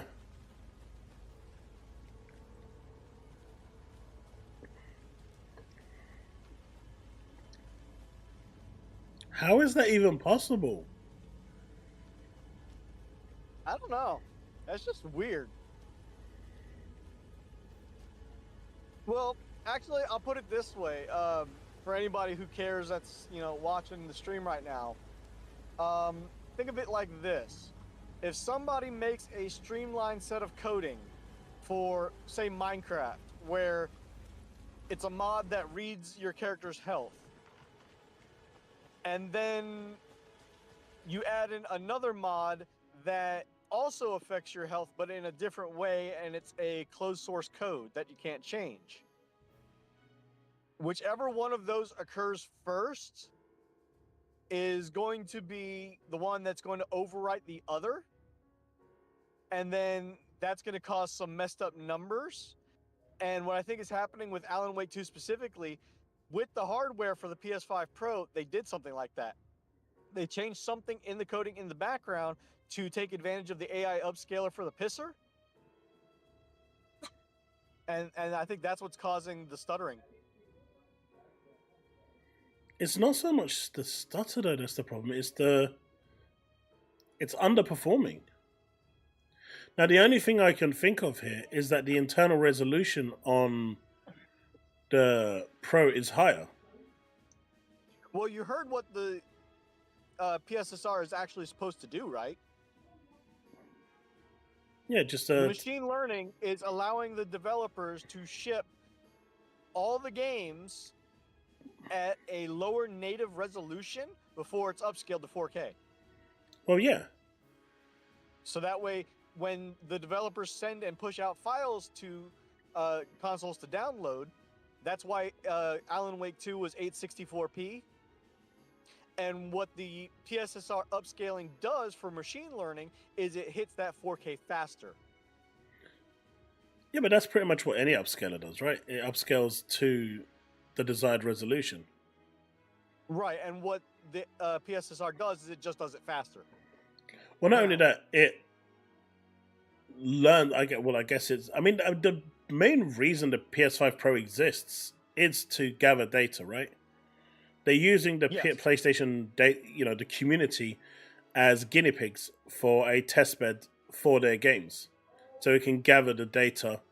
All that time that there was, people are saying that they don't want to give their data away, but that's what this is all about. This is all a gathering data thing to enrich Pisser for their PS6. Absolutely.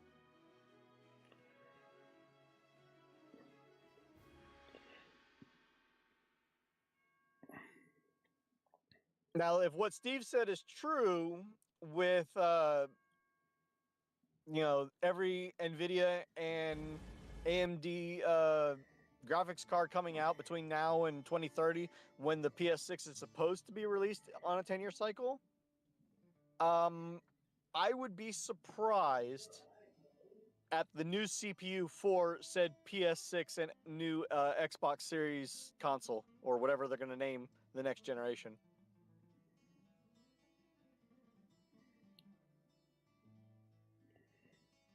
Because even Xbox has what, a Zen 3 or 4 CPU in it?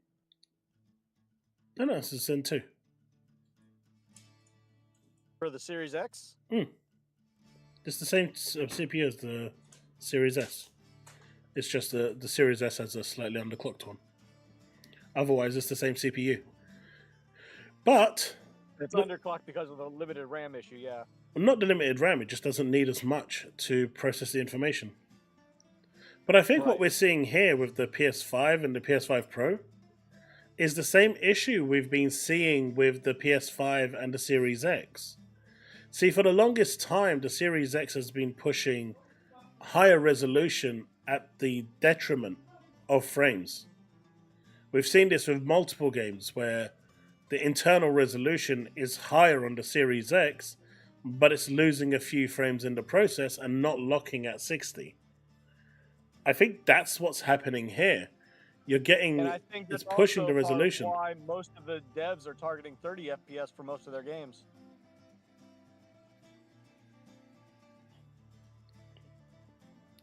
Cygnus, the RAM will always be an issue on the Series S. But for $200, it's a really good machine. It just shouldn't be on parity with the Series X. That was Microsoft's mistake. But otherwise, for $200, show me anything out there for $200 that can compete with the Series S. There is nothing out there for $200 that can compete with it. Absolutely not. Although I did see someone playing GeForce Now on a calculator, so I guess you could. Did you hear the latest marketing for the Xbox handheld?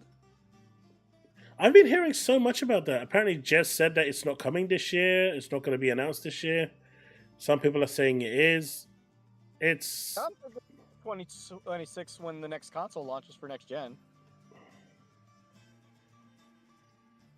But no, have you heard about the funny naming that they should make it? What's that? They should name it the Series E for everywhere, and then market it as sex sells. Because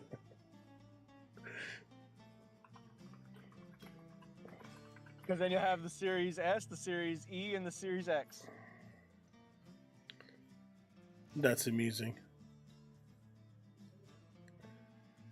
And to just piggyback off what Steve was saying, here's a video of Doom running on gut bacteria, proving you really can play the game on anything. However, the frame rate is atrocious. So this is Doom running on bacteria cells. This thing on? I mean, I'm not one to talk. I played modded Minecraft at one point that was Where is like it? 10 FPS. Yeah, but this is running on bacteria.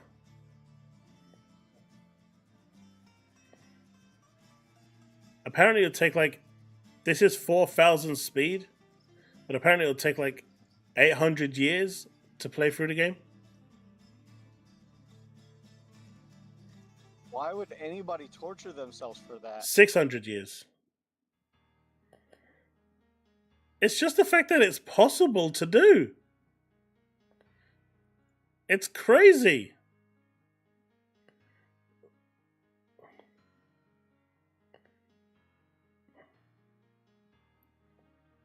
It only takes 600 years. We need a Bacteria Pro. Please tell me you were joking about The Last of Us Part 1 remastered remake again. Of course. Okay. Of course I was joking. Did you hear about the numbers that the new Horizon Zero Dawn Remastered is doing on Steam? No. Apparently it's doing worse than the completed edition that was launched previously. That wouldn't surprise me though. These games are super old. I don't expect them to do well at all. I don't either. And, you know, my wife loves the Horizon series. You know, she gets motion sick really easy playing games, so half the time she hands the controller off to me to finish it for her, and she just enjoys the storyline for it. There's nothing wrong with that. I just think the ending of the second game was stupid as hell. What, that she made it to the Fireflies? No. Before the DLC, the original ending of the game. Which part 1 or part 2? Part 2. Forbidden Wilds. Oh, I thought you were talking about Last of Us. No. Horizon. Horizon Forbidden West was not a very good game, but the DLC was good. In Horizon Forbidden West, I had just finished watching, I shit you not, the Pixar movie Bolt. And almost word for word, when I finished beating Forbidden West, I'm like, they literally just took Bolt and stuck the storyline into Horizon Forbidden West, dealing with aliens.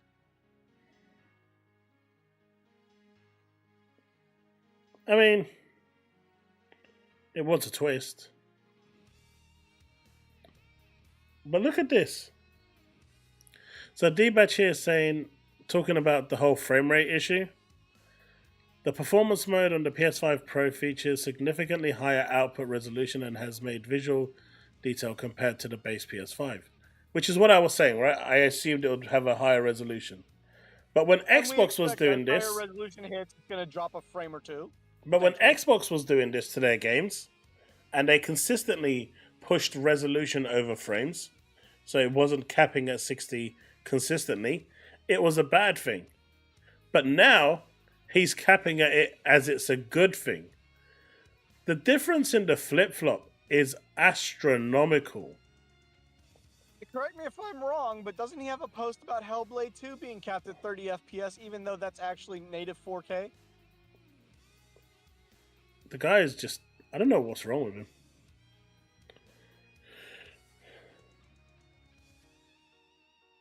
Oh yeah, Steve, I agree. Nothing comes close to it. Monster Hunter Wilds looks insane. So far, what are your nominations, top 6 for Game of the Year? Right now? I still say Still Waits Till Deep should be there, but it's not going to be there. I know it's not. But I think that game deserves... I think that game should definitely be there. Metaphor ReZero should definitely be nominated. I don't know if Hellblade will get nominated. I think it looks great. It sounds great. I think it's going to get nominated for Best Visuals. Yeah, Best Visuals, and I think. Music. As an overall game, I think it was a little lacking in terms of just overall. But it was still a good game. It was short, yeah. I don't mind it being short. I just felt like I feel like it was a step back from the original. I just felt the original just did more. But it was a different game, And that's right? one point that I'll actually, sorry to say, agree with Reforge on. What's that? That in Hellblade 2, while the combat was more fluid and you could do more with it, the fact that they did take out the fact that you don't fight more than one opponent ever at a time. See, I didn't mind that. And you do fight more than one enemy at a time. No, wait, that's in the original. Not in Hellblade 2. That's in the original. Yeah, I'm saying in Hellblade 2, And it was troublesome. It's always one opponent at a time. And it was troublesome. The controls were clunky. It wasn't designed for it. Yes.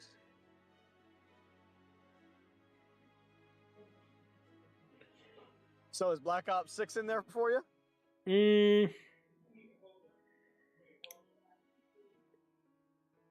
I don't think it'll get nominated. I think it comes close. We all know Concord and Dragon Age is going to get nominated.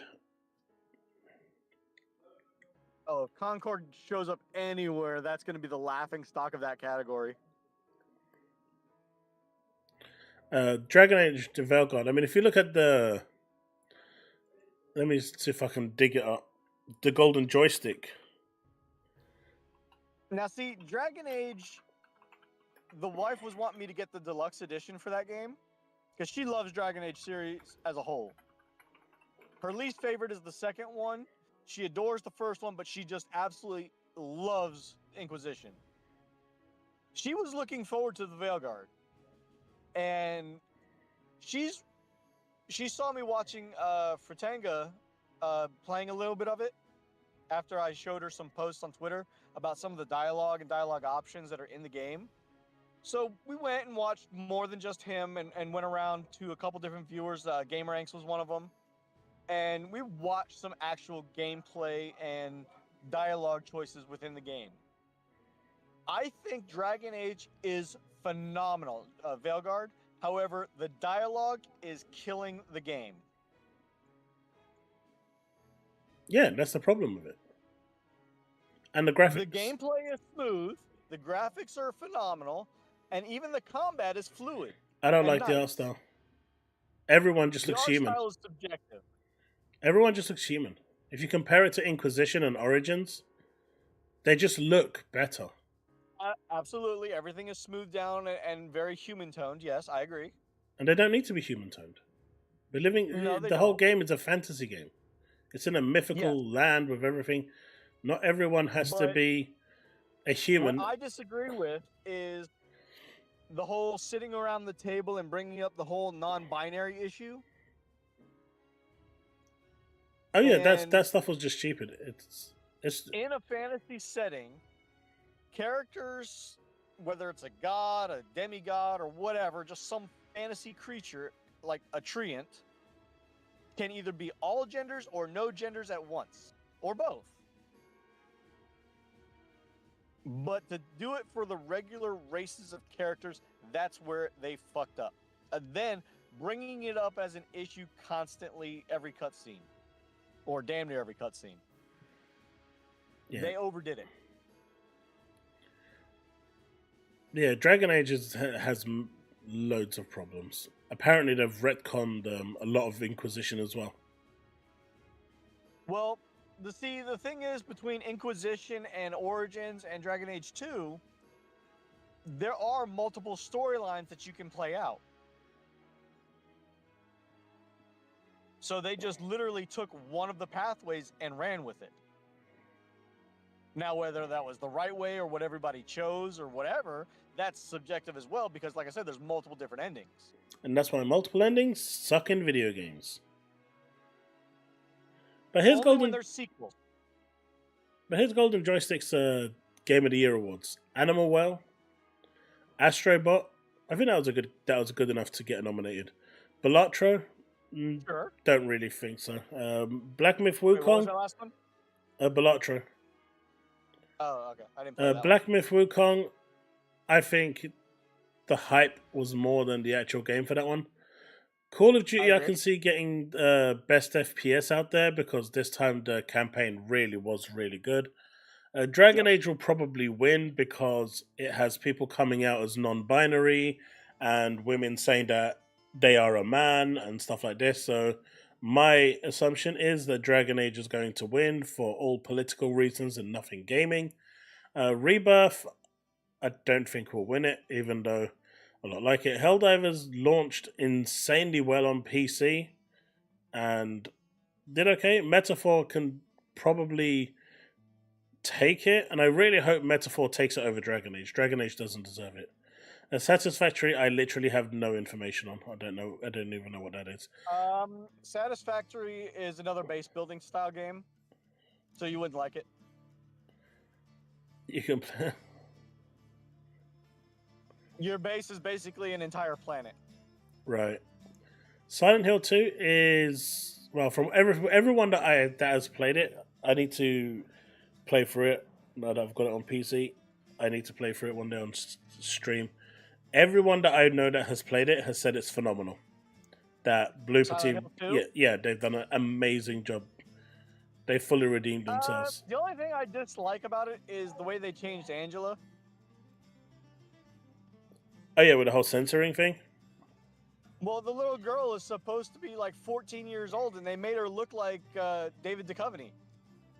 No, I haven't seen that. And Tekken 8, which I think is a weird one. A fighting game getting nominated for Game of the Year is a bit weird. Well, Tekken 8 was supposed to be really, really good. It was. I normally like the Tekken games. 8 I just have not played. And the Golden Joystick Awards Best Game Adaptation nominees, I guess these are the TV series. Borderlands is not hands down. Borderlands is not going to win that. Halo Season 2 is not going to win it. Like a Dragon Yakuza is not going to win it. Tomb Raider Lara Croft might take it because again they designed her in multiple scenes to look like a dude. Knuckles was hit and miss, but I think Fallout should take this one quite easily. But if Lara Croft wins it, it's because of political reasons. But Fallout should take that one. Agree. I can agree with that, yeah. Slitterhead has already been released. It's come out to mixed reactions. I mean, Brick, you're never going to see waifu games here. Don't be stupid. Those... Can you imagine something like Snowbreak? Well, actually, I could see Genshin Impact getting an award now that it's coming to Xbox and being quote-unquote re-released. Best ongoing community or something like that. Hey, we've got some Borderlands fans in the chat. Good shit. Good shit. I'm looking forward to Borderlands 4. Lara Croft Giga Chat. And I don't know. Yeah, they gave Lara Croft the Mary Jane treatment from Spider-Man 2. Unfortunately. So what do you guys think of what Riri is saying here? Xbox Which video are you talking about? Xbox is not remotely going to bounce back from their status with hardware. So you're finding people that are like, well, Game I haven't Pass had a computer, so I've been watching them has all on these my phone. But which one are you talking about? That he's The one that's playing now. going off on? Call of Duty. Well, I can't see the stream. And I can go over there and get them and not have to buy them. You can find people that do all kinds of things with respect to like how they spend their money. I don't think that's going to I don't think you're going to see that demonstrated in the market. So essentially he's saying that Xbox can't recover and Game Pass won't succeed. Oh, is he coping about Black Ops 6 now? No, just in general. Hey, Punkalicious. We're just chatting away. I want to address something that has been passed around the last couple days that I've been seeing about the Call of Duty numbers. Okay, they were talking about how it's the biggest surge and the best in Call of Duty ever launched. Mm-hmm. Right? And they came out with the UK numbers. saying 70% are on PlayStation or 71%. Steam has like 40% or something like that, and Xbox has like 10% or whatever the numbers were. And those are only for the UK. Mm-hmm. So, extrapolating in the same time frame of the first week of launch for, I think it was comparison of both Modern Warfare 2 and 3, we can say if those numbers are true, the 60% on PlayStation and Steam are increased from year over year. What were the numbers in the first week of Modern Warfare 3? It was like 220,000, right? Somewhere around there? I think so. No, that was I mean, Warfare according 2, to and it was 100,000. According to And physical and then- digital sales, the numbers are lower, but people aren't looking at the right thing. Well, here's the thing. Those numbers are just UK figures alone. Okay? And the UK is And- big for Call of Duty. Yes. And in the United States, they have already reported that 52% are the ones on Xbox Series X and S playing Call of Duty. Okay, but those numbers are still not important. See, what a lot of people are missing with Call of Duty and the numbers, right? Here's where the misinformation is coming in. And, Amy Hood actually touched on this in her report, but obviously people choose to skip over this part because it doesn't support their agenda. It doesn't support their narrative. Now, loads of Xbox gamers, I think 50% of Xbox gamers still actually bought Call of Duty Black Ops 6. The other 50% played it on Game Pass. There are people like me who hasn't played a Black Ops game or hasn't played a Call of Duty properly since Modern Warfare 2, which was a camp fest on the 360. I played Black Ops the original to death. Then I went and I remember I queued up at midnight, bought my Modern Warfare 2, came home, played it, and it was nothing but people camping in corners, and it completely made me go cold turkey, no pun intended, even though I am Turkish, and I never really went back to Call of Duty. I didn't play any of their campaigns or anything, but this time, because it's on Game Pass, I did play it. And I got the Vault Edition because my kids saw me playing it and wanted the cool stuff. So we got the Vault Edition, and I'm sure when he sees like some of the skins, he's going to want the skins now that he's got access and I've got access to play it. So the thing that people are missing here, sure, they're not getting that influx of instant burst of revenue. But if you have, I'm just going to give hypothetical numbers, 1 million players who bought the game and is playing it. Or now with Game Pass, you've got 5 million players and just say, 700,000 bought it. So you've got 300,000 less. But now you've got 4.3 that just bought the Vault upgrade. Even disregarding the Vault upgrade, you've got 4.3 million people who are now playing the game who are primed for microtransactions. Now, if you look at the physical game, it sells for $70 at the base value. 20% goes to the retail shop. 30% goes to the platform holder. That's 50% gone already of that purchase price. The remaining, I think 10% goes to cost of manufacturing, and then whatever's left over goes to the actual owner. Now, this is why they like digital, because it skips all of that. Platform holder takes 30%, retail owner, or the platform, the game owner takes 70%. So this is why digital is favored over physical, because they just make more money. But then you've got the whole microtransaction side of things, which are smaller transactions at $5, $4, $3, $10, whatever it is. If you're buying that on the Xbox, that's 100% revenue going to Microsoft. If you're buying that on PC Xbox app, 100% of that revenue is going to Xbox. If you're buying it anywhere else, 70% of that revenue is going to Xbox. And there will be a lot more of those being purchased than the actual game. You know what's even more funny? What did WoW just come out with? An expansion. And what came with that? Oh, the expansion? mount, the What $100 mount. microtransaction? At $90, yes.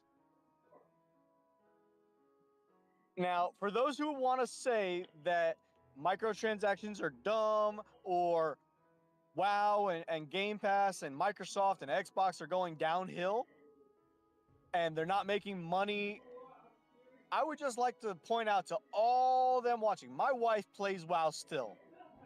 Okay? She wants the $90 mount. On her server alone, okay? And remember, World of Warcraft damn near has a server for every named area across all the expansions. So that's a lot of servers. Okay, just in her server alone, there was a procession of over 200 people that bought them out. No, that's where I'm saying the money comes in. Microtransactions. And though it's not an instant revenue income, and don't forget, and Steve, yes, you're correct, they did have a 67% uptake. So that is actually true. It's the microtransactions where they're going to make all their money. See, the idea is to get as many people in, and even if 10% of those spend money, you are going to make more money. 10% of 1 million is way smaller than 10% of 5 million. You stand to make way more money. So though it's not instant, and don't forget, right, they also had a massive increase in Game Pass subscriptions. So if you're looking at the Game Pass subscriptions alone, no, wasn't it? they didn't actually say the number, but if you're looking at those as well, that's instant revenue that they've just got through Game Pass subscriptions. So they're getting the Game Pass sub. Those that are there just for the campaign will drop. Those that are going to want to play the multiplayer are going to either stay or go and buy the game. So they've kind of double dipped there. And those are the people that actually bought it on Game Pass to try out, you know, a month of Game Pass, and maybe wanted early access and bought the Vault Edition to get that early access if there was. $20 and $30 for the Vault Edition, yeah. So Microsoft is literally double, triple dipping here. But that money isn't coming from direct sales. It's coming from everywhere else.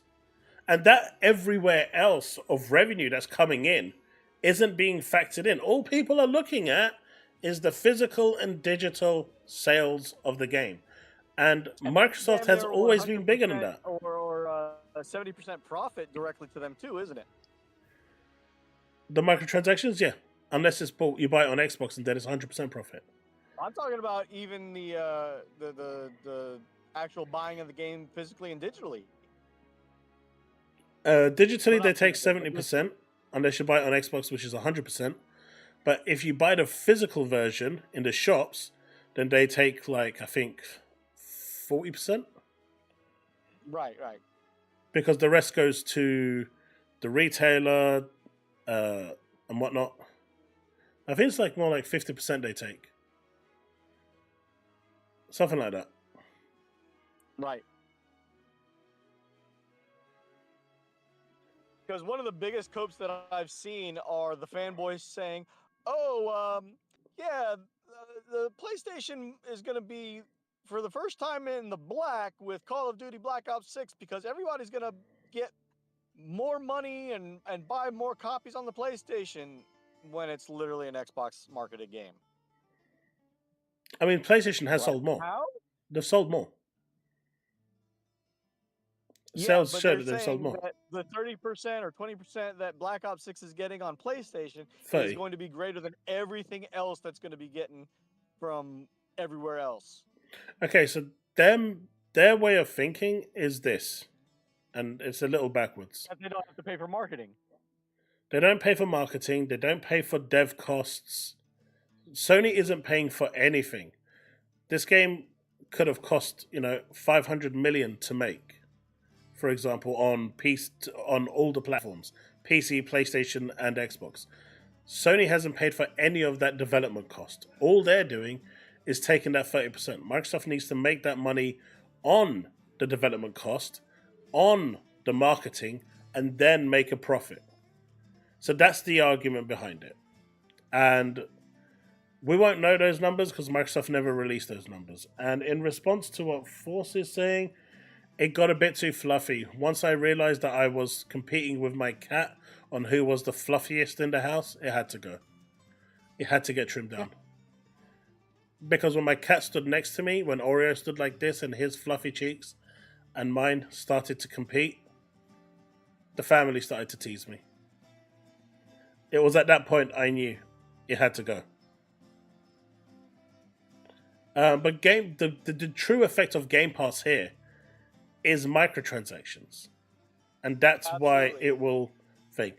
In regards to Ventura, your question, I played the beta. I really liked it. I ended up going with a couple of weapons that looked really cool, like the Switchblade, which I then later found out from my buddy who is a Monster Hunter expert. That was a really bad idea for a beginner.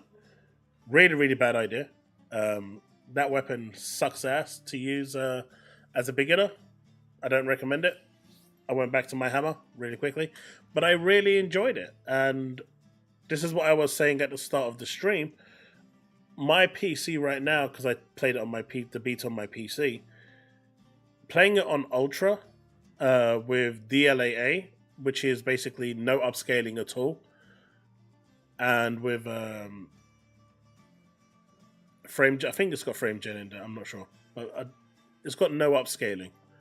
I was getting between 48 and 57 frames per second, and then when I switched to DLSS quality, it locked at, I mean, I've set my monitor to lock at 60 because I stream on Twitch and anything above that causes me problems, but I was getting above 60 FPS on my PC. And it ran like a dream. So for those of you that are on a 4090 graphics card, that game is going to run like a beast. Absolute beast. But I did enjoy it. I did enjoy it.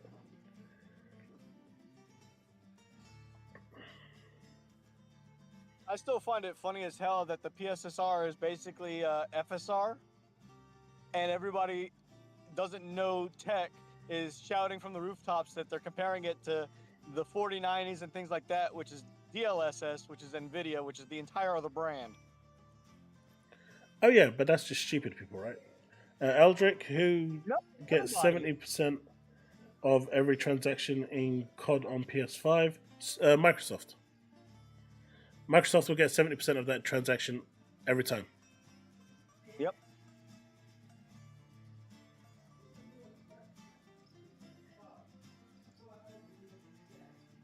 Yeah, even this year alone, there's still so many more games that Xbox is about to put out.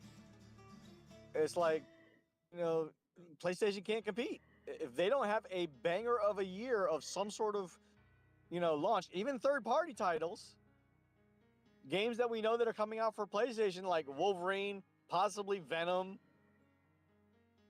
and whatever else they don't cancel, aside from remakes and remasters. Later this month, I believe we have the Lego Horizon game, right? Yeah, I'm hoping to get a review copy for that. Steve, that's not entirely true. So they've got the overall operating costs for the merger, which is going to be finished this year.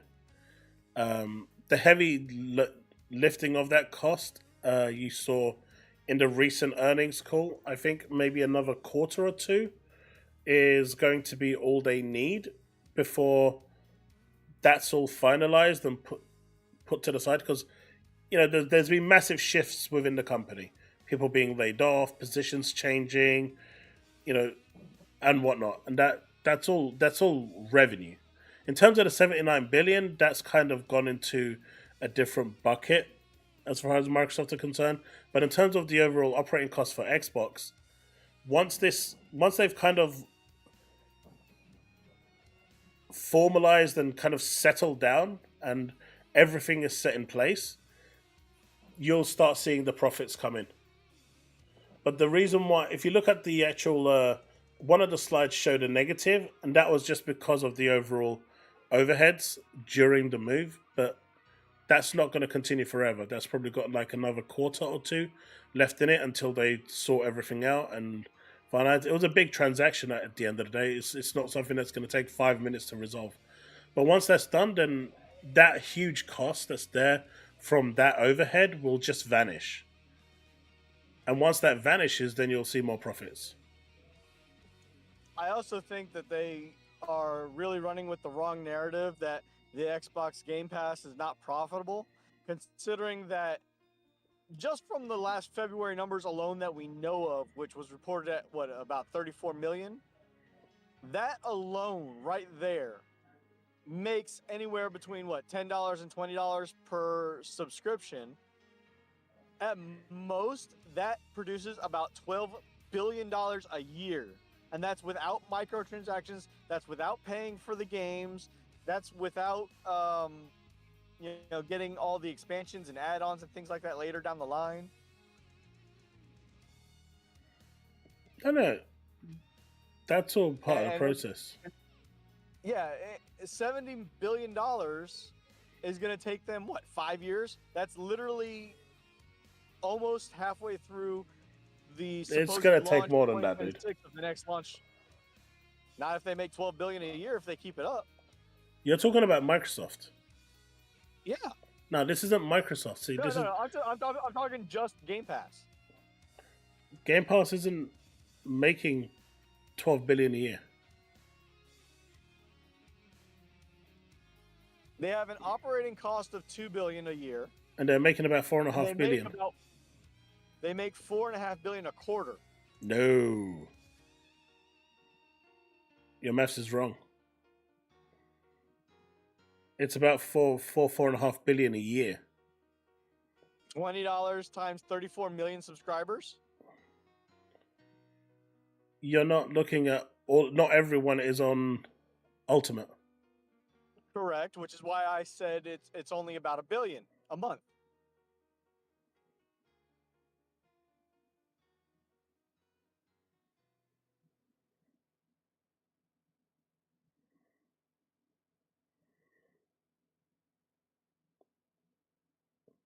What's that? Game Pass is $5 billion currently. Next year it's $6 billion, and they put in $1 billion.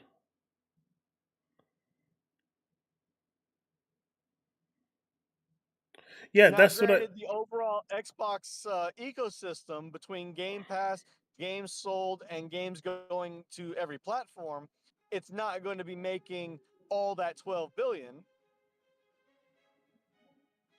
Operating costs and things like that, paying the devs, paying for new games and development and things like that.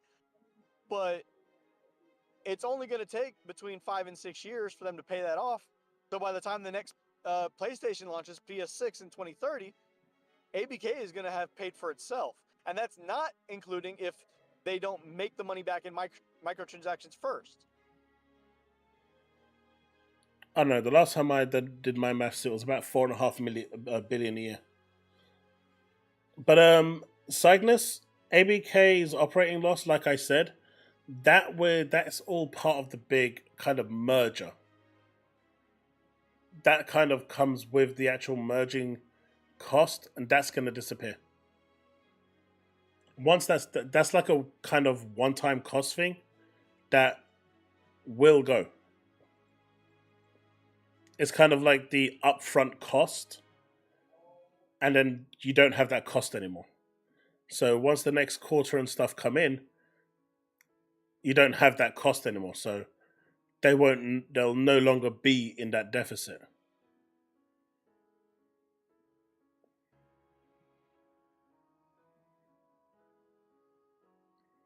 That's the point that I was making earlier. Yeah, because it's been going on for a while. Which is why I said it's got another 2 or 3 quarters to go before they will actually think, if you realize it's going down. Of course, it's a big transaction. Like I said, it's going to take a year or so for the full thing to settle down. Especially of that size, yeah. It's not something that's going to change or be fixed overnight. But this is to be expected. It's how businesses work. How's it going, Sandra? How's it going, Drugdle? How do you like that Ponies are trying to say that Xbox still can't take the success of Black Ops 6?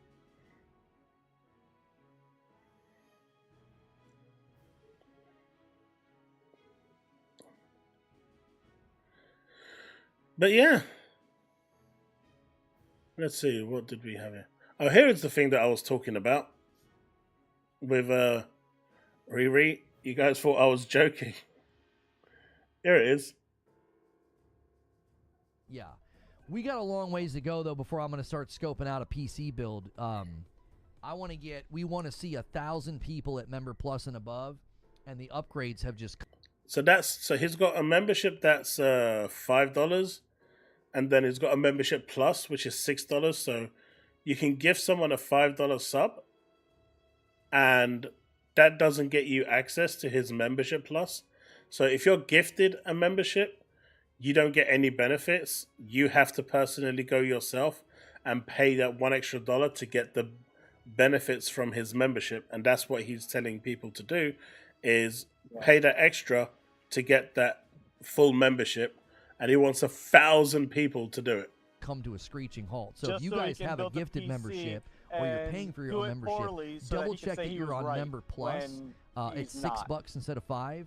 And we want to hit 600. That's the next milestone. We're currently in the 550s. We just stopped in the 550s. And that's like the single most important I thing don't that trust we're working on. him as far as I can throw gifted him, members much are less trust him with amazing, my money but to we build really a need to see PC more and to more do what he people says he's picking up planning that to do with membership it. on their Also, own. It dude. makes room for new folks. You know, they're also changing it. Getting a gifted member every month's getting harder and harder. They're making it so it spreads out who gets gifted more often than not. So you're going to want to see, if you're going to want to get into all that extra content, as well as just supporting the channel directly. A lot of people have made it very clear they're not interested in the extra content. They just want to support the channel, and that's amazing. The best way to do that is to be here every day, hit like, hit subscribe, and then when you want to go above and beyond that, Member Plus is the thing to pick. So how many people here are going to start? I need 1,000 subs, people. I need 1,000 memberships so I can go on holiday. Buy new hardware. Anyone? Not to mention, Riri was also going off on the pre-order for the PS5 Pro, and then ordered a second one. That's how he decides to spend the hard-earned money that his membership viewers give him.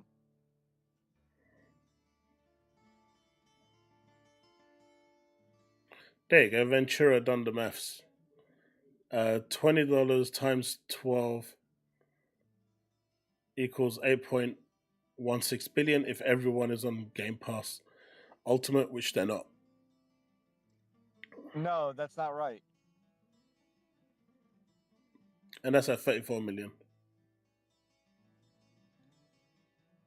Because 20 times Maybe Chille. 34 million.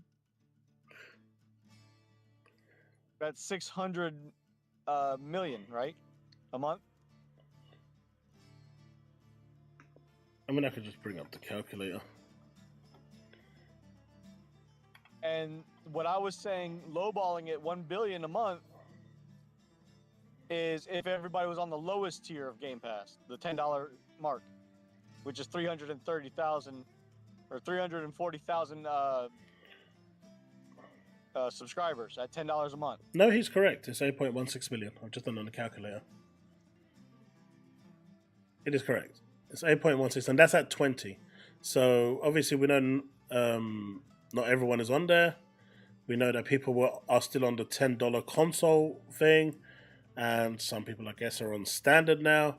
So if we knock about 3 billion off that, give or take, you're looking at 5 billion, which is what I said. And then you've got the operating costs of it, which is around 2 billion. So they're making about 3 billion profit. But that 3 billion profit is then getting reinvested into the studios that are building the games So depending on how much of that is actually going back into the studios, which we will never find out, we don't actually Right. know how much of that is actually being returned as actual net profit. So it's not a good thing to go by. Microsoft just won't release that information, even in their thing. The only way to see it is how much they're making overall from game sales, console sales, and microtransactions. And microtransactions is going to be the key.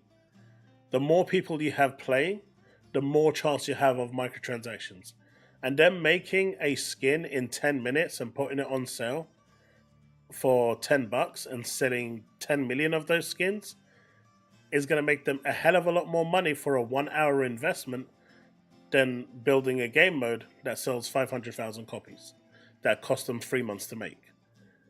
I mean, you've got to base it based on correlation of time invested, dev input, and return. And microtransactions is just dirty. You'll look at a weapon, it'll be they're not going to make new weapons, right? They're just going to make different skins for those new weapons. And if it takes them, half a day to make a skin for that weapon, that skin sells for $5 and they sell 20 million of those skins. That's a lot of revenue that's not being factored into here. Call of Duty is going to be okay. Still making more weapons to be put into the game.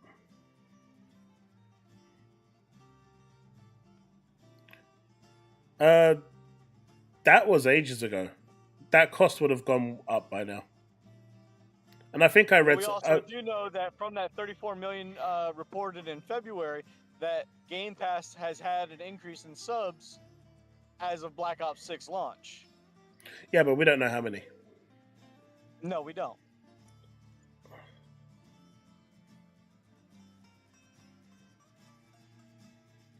I actually was talking to a PlayStation fan when I was playing with him in Zombies on Black Ops 6. And he said, after what Sony's done this year, he himself is going to be building a PC and getting an Xbox next year. I mean, I have to ask. If he's building a PC, why is he buying an Xbox? He can play all the Game Pass games and cheaper through I think he Game said Pass. He was doing that because he was only going to get a 1 terabyte SSD. And he was going to get an additional storage on the Xbox for being able to hold more games. But it's cheaper to do all that on PC. On Xbox, it's like $200 to get a 1 terabyte hard drive, or $120, $150. You can get an NVMe drive for like $60. I mean, that's just what I was telling him.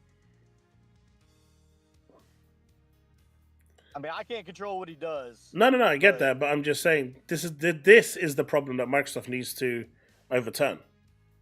Yes. That's their biggest hurdle.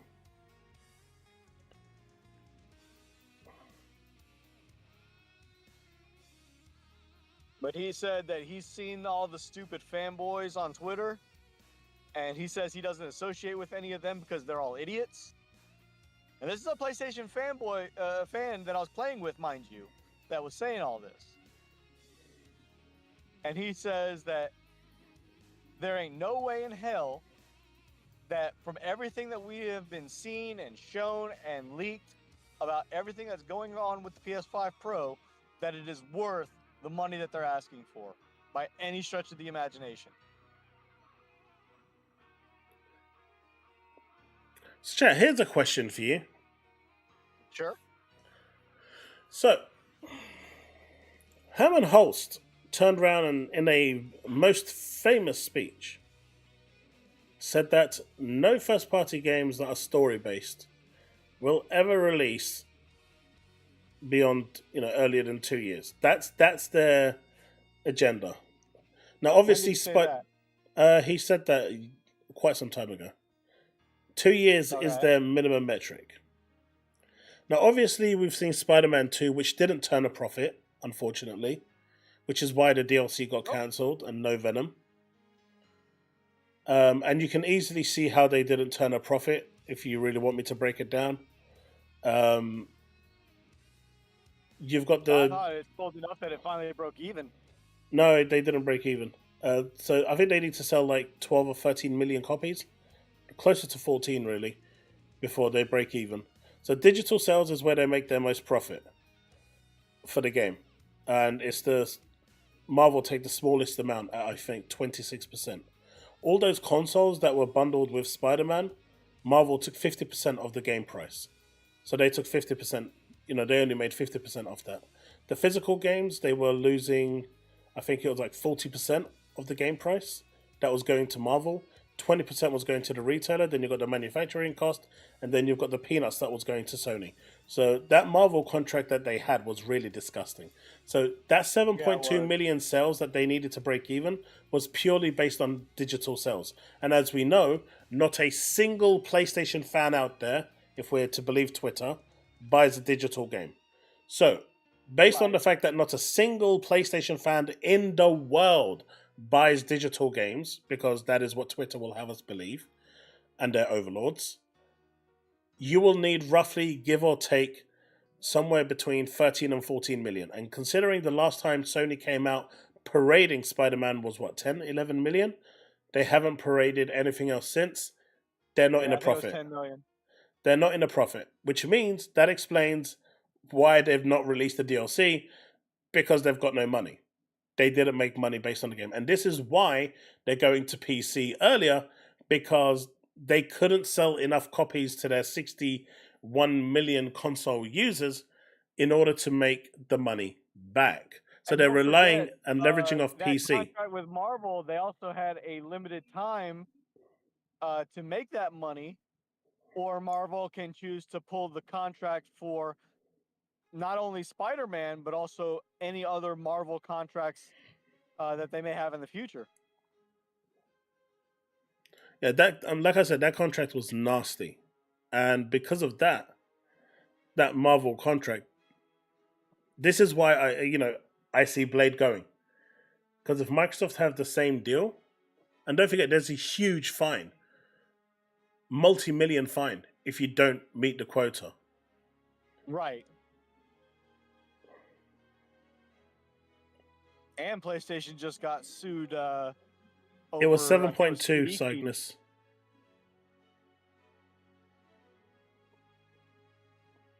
Didn't Sony just get sued in the UK for like CD keys or something? No, that was Valve. No. PlayStation was not allowing third parties to sell their cards or something like that. Oh, that was different. That's the anti-competitive thing. That's still ongoing. But Valve recently... I thought they finally had a judgment that PlayStation lost that. No, they haven't yet. That's still ongoing. The recent thing was that they just updated it to a hearing next year. But Valve, on the other hand, tried to get publishers removed off Steam, for those that are going directly to places like CD Keys to sell their keys, because Valve doesn't get any money off it. And if you bought from CD Keys and activated your game through Steam, Valve wanted to have the right to delete your account for it on Steam, but the court said, nope, that's anti-competitive. But the fact that they actually wanted to be able to do that is pretty disgusting. And that was the shareholders, not Gabe Newell himself. I don't care who it is. They don't have shareholders. They're not a publicly traded company. They're a limited company. So this is Gabe included. Gabe has the majority shareholder. Gabe and... yeah, I guess that is true. This was Gabe, Lord Gabe himself, that wanted to have this. And that is why, if you look at what they've done with their new terms and conditions, they've made it so you can't now start a class action lawsuit against them. They've changed the new rules to arbitration. And, Steam have said anything up to 10,000, we will cover the costs. So it looks really cool on Steam side. The problem is they're smart, because they're not going to really lose anything. But if the case goes to court, then they stand to lose a lot. And now if you actually sign up to a class action lawsuit that's actually being made, Valve has the right to delete your account without prejudice. You've signed that declaration on Steam. By downloading whatever game. No. it's If a part of, class yeah. action lawsuit comes out where you are literally owed money because of a fault of Steam, if you put your name down, Valve has the right to delete your Steam account.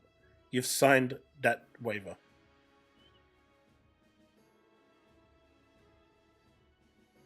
And they masked all of this by looking friendly, by making you pay, saying that we will pay for the arbitration cost up to $10,000, because that's all small stuff, and you're not going to open multiple cases. So you've now got a law firm in the US that's opened 75,000 cases against them, and they're not happy about it, and now they're fighting them in court to have those 75,000 cases thrown out. So it'll be interesting to see how that works out. That's going to definitely be a long ass arbitration. Yeah, it does sound messed up, doesn't it? Where Steam is supposed to be this all fair, consumer friendly. And what is the one thing I keep saying, whether it's, Valve, Sony, or Microsoft? The only thing these companies care about is your wallet. Your money. As long as they got your wallet, they're happy. The moment you stop giving them your wallet, they don't want to know you anymore. Yep, that's absolutely true. Exactly, Steve. That is exactly it.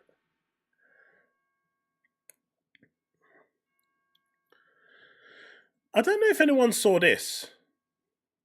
I know you're not going to be able to see it, Power, but there's apparently I haven't searched for it on my Xbox. If anyone's on their Xbox at the moment, have a quick search. Apparently there's a Moonlight app on Xbox now.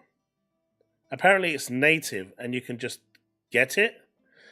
This is crazy, because this means that if you have your PC in like your study room or somewhere that's basically just not accessible all the time where your console is, Moonlight is an app that allows you to stream your Steam catalog to your browser, and it works insanely well, and it's free, right?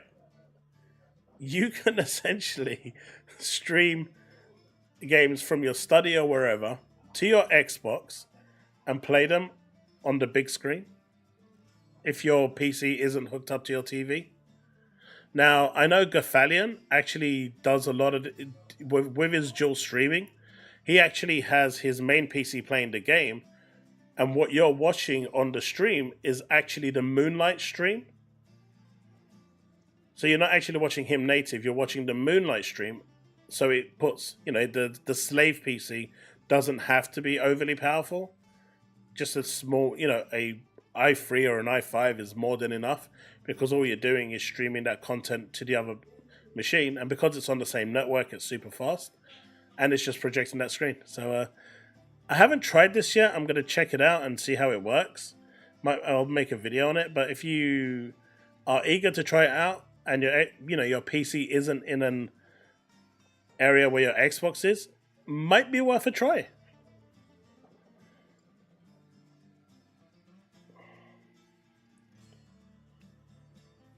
It's been around for a while. I didn't know. I mean, there's other programs that are similar to it too. But you're essentially just remoting straight into your PC and you're playing. So, ta-da! There's your Xbox booting into Windows. That's crazy.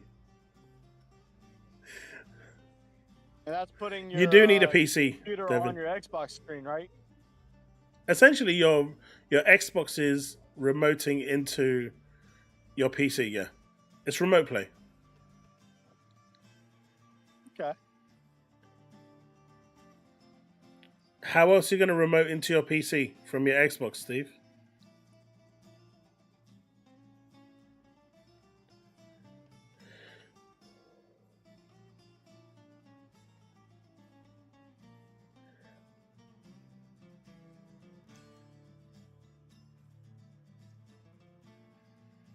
I mean, just look at it. You know what the Steam refund policy? How many people think that's a great policy? No. The 2 hours. The only good thing about it is the fact that if you do get a refund, is that you can't qualify for leaving a rating on a game. Or if you do rate a game and then get the refund, then the rating gets removed from the algorithm. No, but as a consumer, it's a good thing. I don't care about the reviews or anything else. I'm saying as a consumer, you buy the game for £70, you play it for an hour, you don't like it, you can get a refund. No questions asked. As a pro-consumer thing, that is really good. It can be. What's the negatives? Oh, early games that have very long cutscenes. Yeah. The whole first 2 hours of the game is nothing but one long-ass cutscene, or damn near. You're playing the game for only maybe about 10 minutes of that first 2 hours. But you've still got the 2 hours to decide if you want it or not. If it's not for you, you can return it.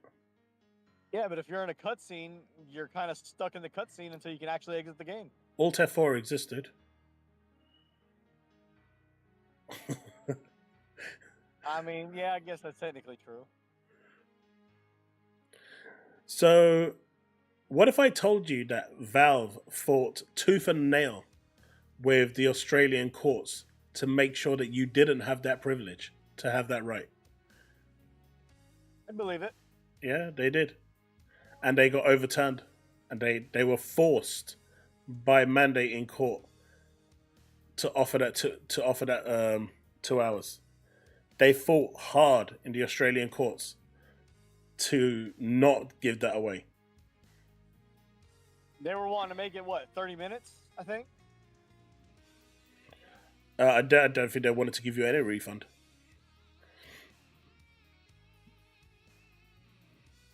If my cutscene was 2 hours, I would refund it. The Steam Deck is just a handheld PC.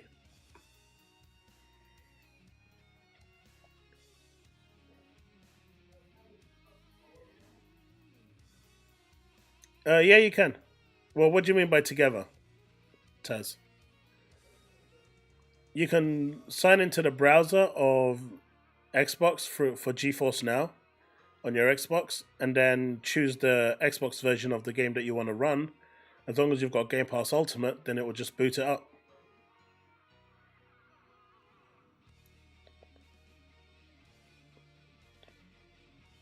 Cygnus, me neither. I usually know what I want to buy, and I buy it. I know my kids have done a couple of refunds for games they didn't like, but I can't. Well, not that I can't. I've never done that personally.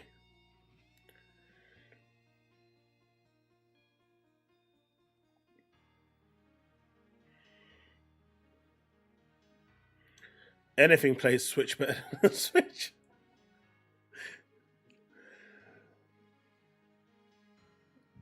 But man, I mean, other than looking forward, I guess, to the third Final Fantasy game for the 7 trilogy,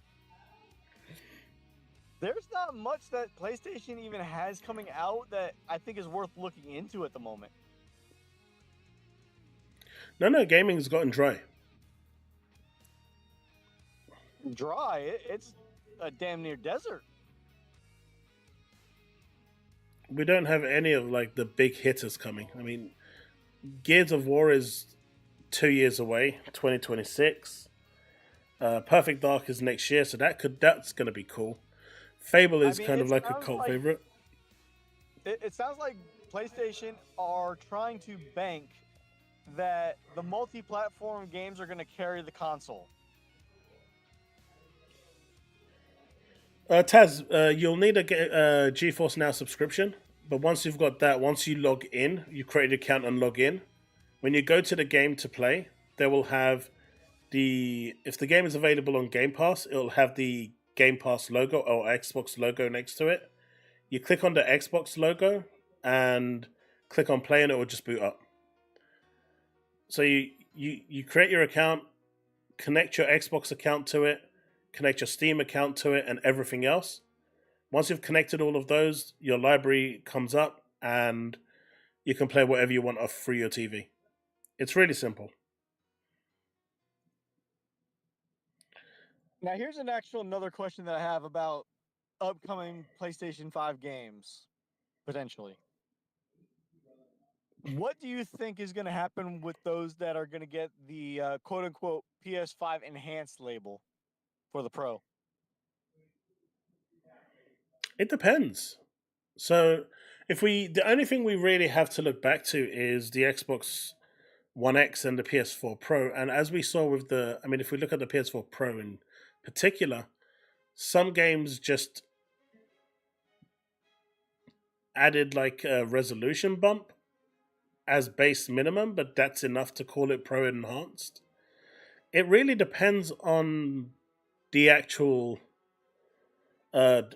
publisher, the developer. So Didn't some PlayStation will themselves come out and say what they have as a guideline? yeah, but you have to have one of them. All I'm saying is No, you have to have all three.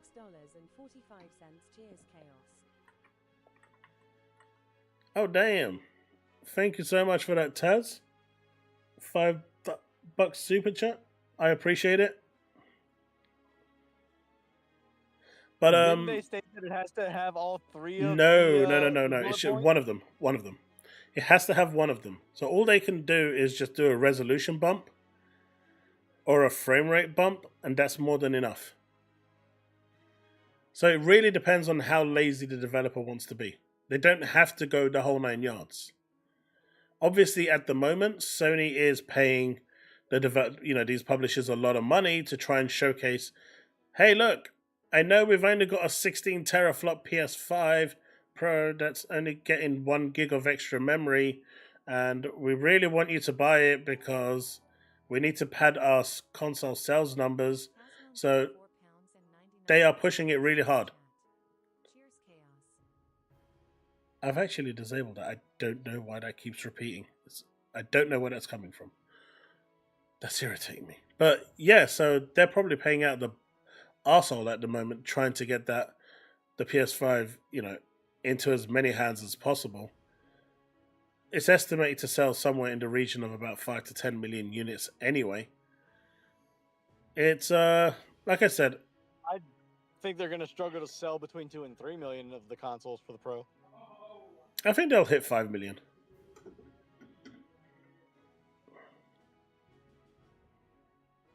Didn't the PS4 Pro only offer like 8 million consoles sold for the Pro? What's that? Didn't the PS4 Pro only sell about 8 million? I'm not sure, but it was 15%. 15% of the user base. So I think they sold something like 120 million consoles. So 15% of that would be, give or take, about 18 million. I'm just ballparking the figure off my head. Pro sold 15 million. There you go. It's a problem, and yeah, I think Chille, you're about right on that. It'll probably hit about 10 million over the 6 years. But again, this is my issue with that, the whole Pro upgrade. This isn't new customers. This is existing customers upgrading. From, let's say they sell 10 million units, I would be pretty comfortable in saying that 95 to 98% of those will be existing users upgrading, as opposed to new people buying the Pro. Right. So they're not actually moving the needle in terms of MAUs, which is what all the rage is right now. Where the players are. Exactly, Devin. Like myself. But unlike me, because I got my PS5 for $100, I'm giving my PS5 to my kid. He finally said he'll take it since I'm just not going to use it. At least in my household, they gained an extra user. Because now my PS5 is going to go upstairs. Whether it gets used or not, it's a different matter. It might just be a doorstop for all I know. Yeah, But see, John, you're actually wrong with that. Because the digital Galaxy Xbox, or actually no, it's not even a digital; it's an actual physical full Xbox. The Galaxy Special Edition Xbox and the digital white Series X are not an entire generation new console. It is not a mid-gen refresh like the PS5.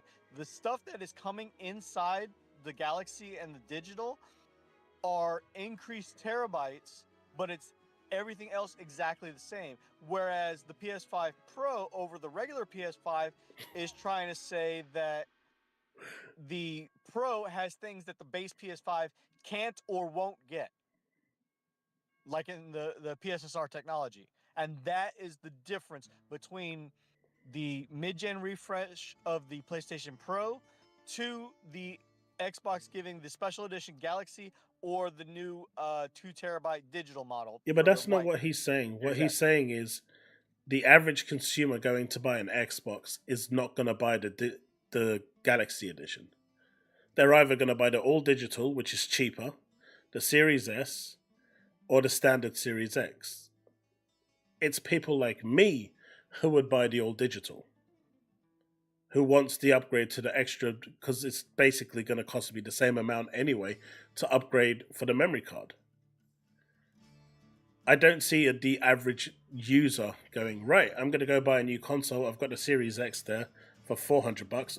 I'm going to pay $200 extra for 1 terabyte. They're not going to do that. I've already got a 1 terabyte. They're just going to turn around and say, I'll get the 4. So, to a certain extent, John, yes, that is correct. But at no point did anyone. I mean, it's a special edition console at the end of the day. It's not, it's not the standard console that's being sold. Therefore, Steve, why do you have 2 Galaxies? he's one.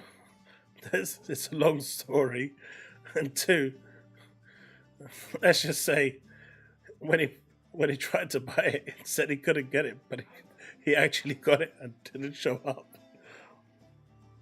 Oh, Jesus Christ. But I really need to get my PC fixed. But yeah, to a certain extent, that is correct. The digital, but in the end, it's a special edition. The average person isn't, a new customer isn't just going to go out and buy a special edition console. But those that already, the existing people will do. The better comparison would be the PS5 Pro to the PS5 Pro Anniversary Edition. No, I think the best one would probably be like the Spider-Man PS5. Well, that would be the regular PS5 to the Spider-Man PS5. That's also No, I'm saying when you're comparing like the special editions and stuff, that's the sort of thing that I would compare it to. Although the Spider-Man one was more limited, that's like, if you're comparing in comparison, the average person that knew about it already had a PS5 and went and bought it. The average Joe out there who was looking to buy a PS5 for the first time wasn't looking at the Spider-Man one. They just wanted to buy the cheapest PS5 to get into the ecosystem. So, when you see a limited edition, a special edition, a collector's edition console, those are generally designed for those that already have the console.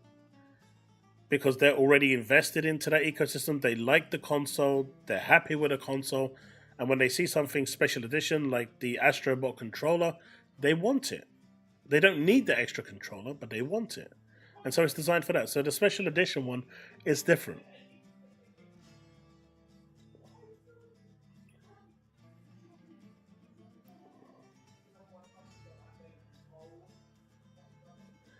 Well, we haven't seen the Series X's full potential, Cygnus, so now that they don't have to hold back the Series X, that's... Obviously, I still expect the Pro to be better. It is 4 years newer. It would be embarrassing if it wasn't. It's double the price. Right? It's, keep that in mind. It is double the price of a Series X. And So if it's not better, significant of an improvement either. if it's not better, there is something wrong there, and you should be asking for your money back. Absolutely. But that's like me saying my PC, which is, £1,500, £1,800 worth, is going to be better than the consoles. If it's not better, then I'm going to be a little bit annoyed because my PC is pretty beefy. My PC is built to play games at 60 to 120 FPS at Ultra. Now, if it can't do that, you can't use I will that get argument upset. because from the Series S to the Series X, you still have all PS5 games playing nothing but PS4 games upscale. Hold on. I finally caught him out. I was waiting for him to say this. I was waiting. So the Series S exists, that's holding the Xbox back. So what do you think is going to hold the PS5 Pro back? I'll give you a hint. It's got 2 letters and a number. Come on. I know you can do it. I have faith in you. Don't ruin this faith I have in you. What do you think is going to hold the PS5 Pro back? It's got 2 letters and a number. The PS5. Because guess what? Here's the magical thing, right? Even if the PS5 Pro had 24 gigs of RAM, where it could store so much more data, like Kingdoms of Amalur, was it? Kingdom Come Deliverance 2, I think it was, where they had to cut back the map by 25%, they said, because of the Series S's lack of RAM input. So let's just say it was primarily built on the PS5, and now the PS5 Pro has got double the RAM of the PS5. Guess what? It's still going to be having that lack of map output because the PS5 is going to hold back the overall PS5 Pro. And then when we're looking at the base PS5, and then when we look at the multi-platform games, your PS5 Pro, which you are paying £800 for, is still going to be held back by multi-platform games because of the Series S. So you are paying £800 and you're not going to really get anything that is on a grander scale because the lowest denominator here is going to hold you back. So in this case, it's going to be the Xbox One X and the PS4. Who's wasted their most money? And obviously, I think the Xbox One and the PS4 games are built on a different SKU, so they're completely isolated now. But now, when you look at it in that regard, it's a little different now, isn't it? That £800 investment now, you start to think, now I'm being held back by my own PS5. Especially if it's a first-party game. It has to work amazing on the base PS5 because there's 60 million of those. That is always going to be the primary console. That is going to be the one that they target. And then they're going to add the little bells and whistles, but you will never, ever have additional features and, gaming experiences that isn't available on the PS5 because it has the base platform, the priority platform will always be the PS5. So for you, damn, Force, you went there.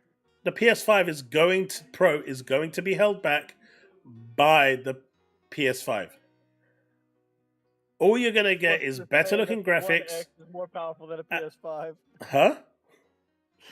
Force Vlogs is saying that the One X is more powerful than a PS5. Okay, I'm not even jaded enough to say something like that.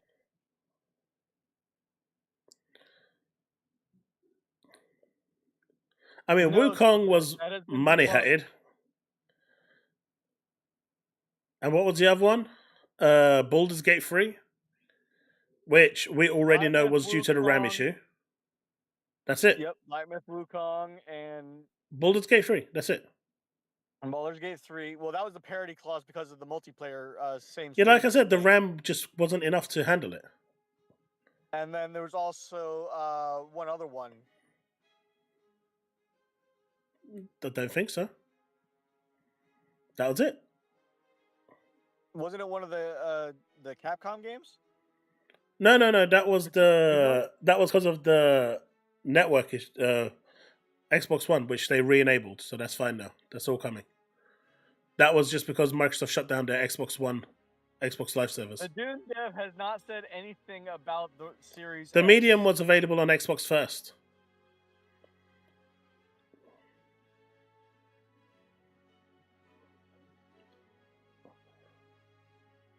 The Medium came to Xbox first. How is that skipping Xbox? The upcoming Dune game is launching on Xbox, I think, same day as PlayStation and PC. No, the Dune game is, if I'm not mistaken, they said the Series S is causing them problems, so they don't know. But they're still going to release the Series X version. Are you buying the Dune game? Oh, yes. No, not you. I'm talking to Cygnus. Oh, Cygnus, yeah.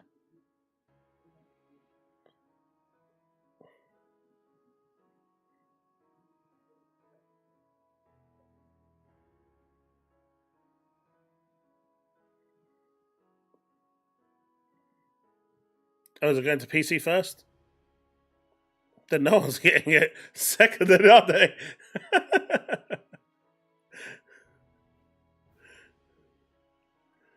I mean, they can, Chille, if they really want to. They already broke the parity clause with Baldur's Gate. But is any other console getting it? Is the PS5 getting it alongside the PC? If the answer to that is no, then the whole Dune thing is irrelevant. Dune Awakening is due to release early 2025, PC, PlayStation 5, Xbox Series X and S. There has been no delays. I mean, Tarnished, it's grasping at straws here.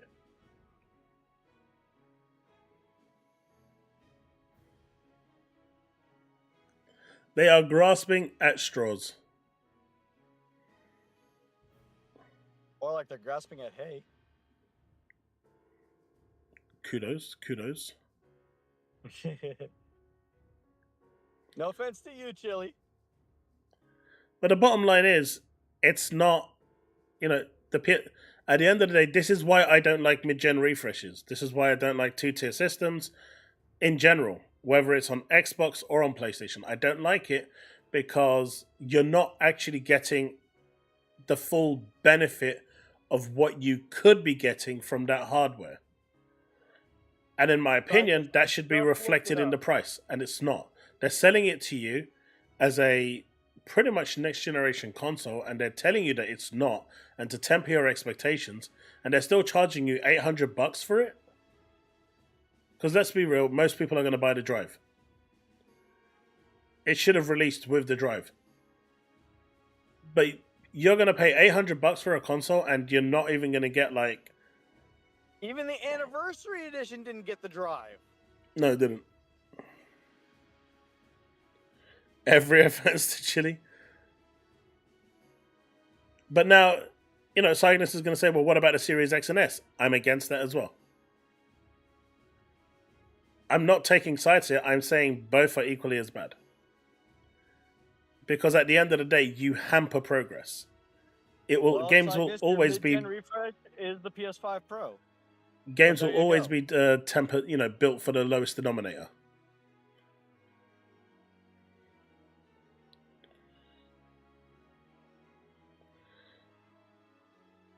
I mean, from what I've read, apparently Sony are making a $200 loss on the PS5 Pro on every console sold.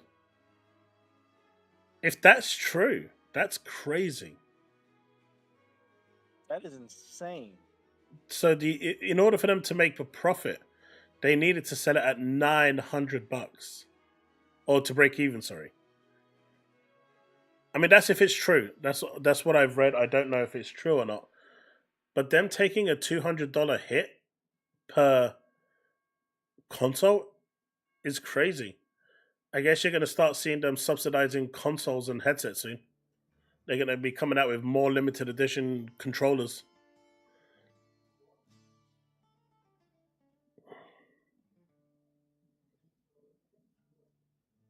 It does, Stephen. That's my biggest worry.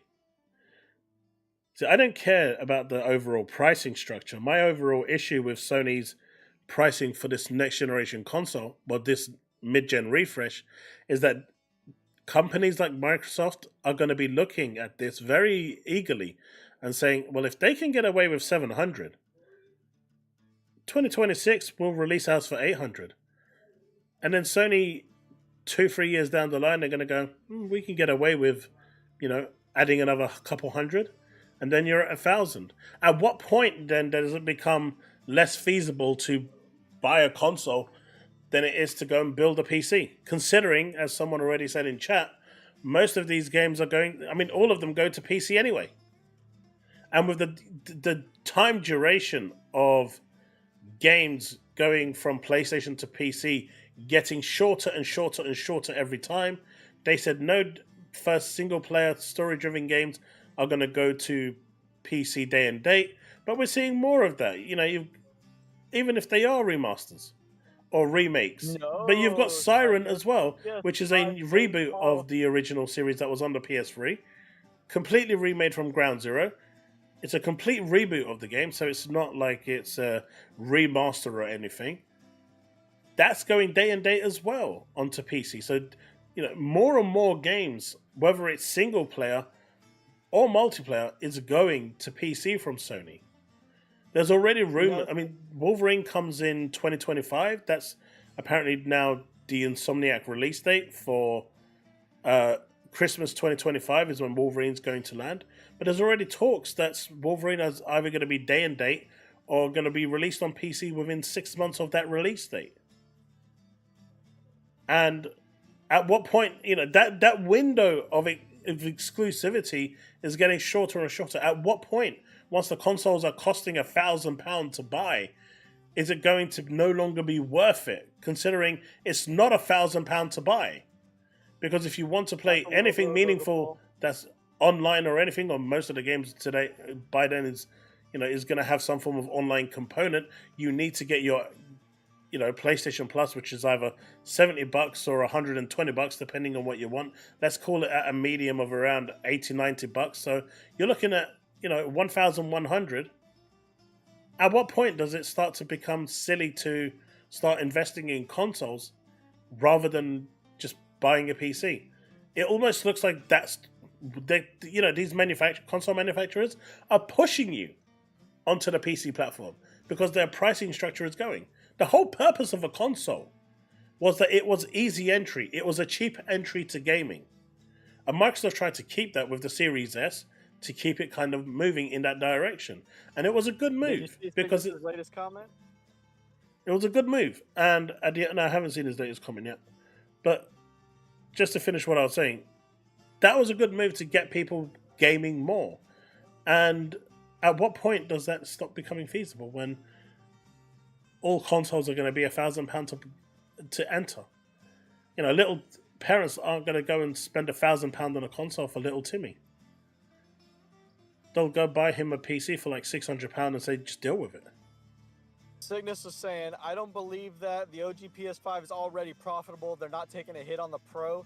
The reason it's $700 is because they want it profitable day one. Both the PS5 and the Pro are taking a hit. All consoles except for Nintendo.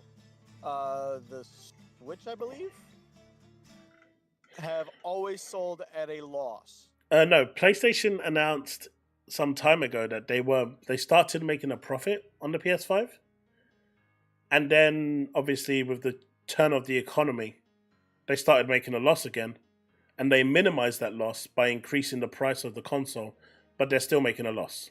The PS5 right now is still making a loss. But it's just not as big as a loss because they increased the price of the console. But they were at one point making a profit.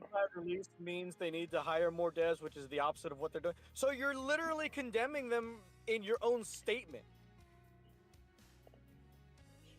Because they just fired 2 studios, Firewalk and Neon Koi, when you yourself says they should be hiring more devs to do more multi-plat releases that they're not doing. Why would they need to hire? I mean, that makes no sense. They only need Nixus anyway. Nixus That is is true. Nixus is doing God's work. They didn't get rid of Nixus. They don't need to hire anyone.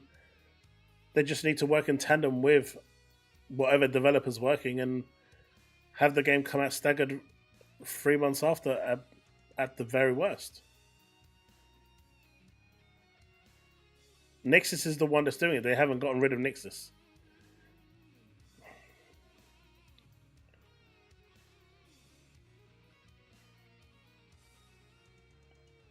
I mean, software will always be king, right, Tarnished? Software is where everyone makes their money, not the hardware. Historically, the hardware has never been.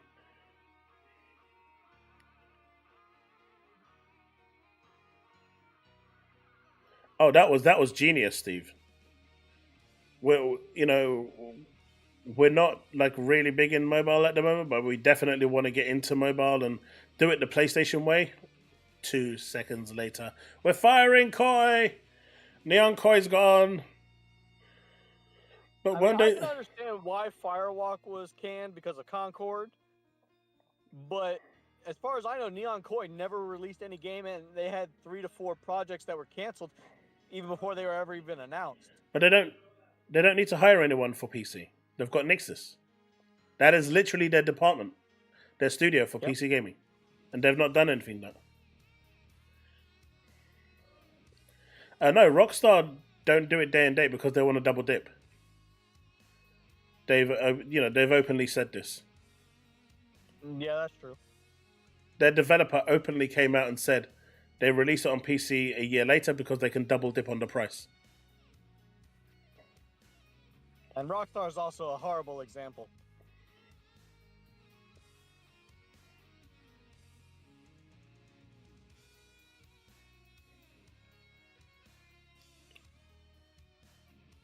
So, interesting stuff, right?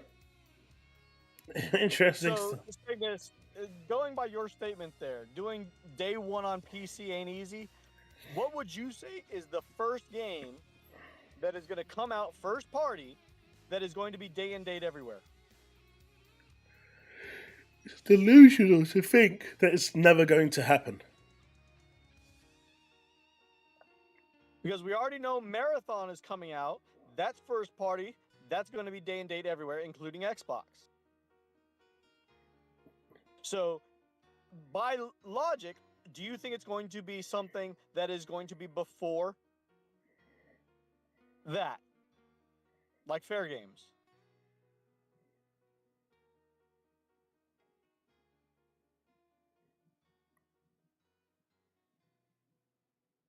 No, Cygnus, that's not true. All they have to do is work in tandem with the studio.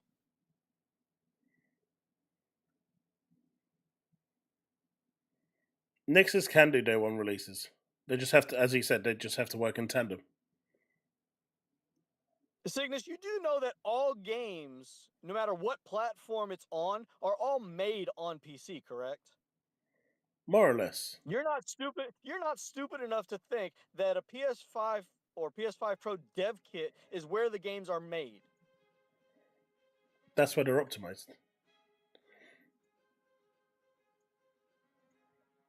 The dev kit is literally the translation from PC to the console so that the developers can see when they make something on the PC what the console is going to see.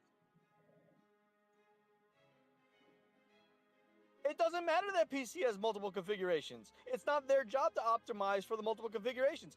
That's up to the GPUs, the CPUs, and all those to push out updates. Okay. Look, just to debunk everything that you both are saying, Lego Horizon is being built by Guerrilla, primarily. They're getting support from the Lego team, but it's being built by Guerrilla. And that is being put on Switch and PC day one. Absolutely. End of story. End of story. Game over. First party PlayStation IP going day and date on PC and the Switch. So not only is it going on to the Switch, it's going on PC, but it's going on the Switch as well. They're adding a third to go day and date. So to say that it's not possible is being silly. And that's not even the Nixus team either. The Nexus team is probably handling the PC port. Yeah, Steve, but that was a remake, and that game kind of doesn't count. It still does because it was built ground up. The whole game it wasn't just like ported over. The whole Until Dawn was built from ground up. Everything was rebuilt. Todd Howard has never said to release less complexity because of less platforms for development.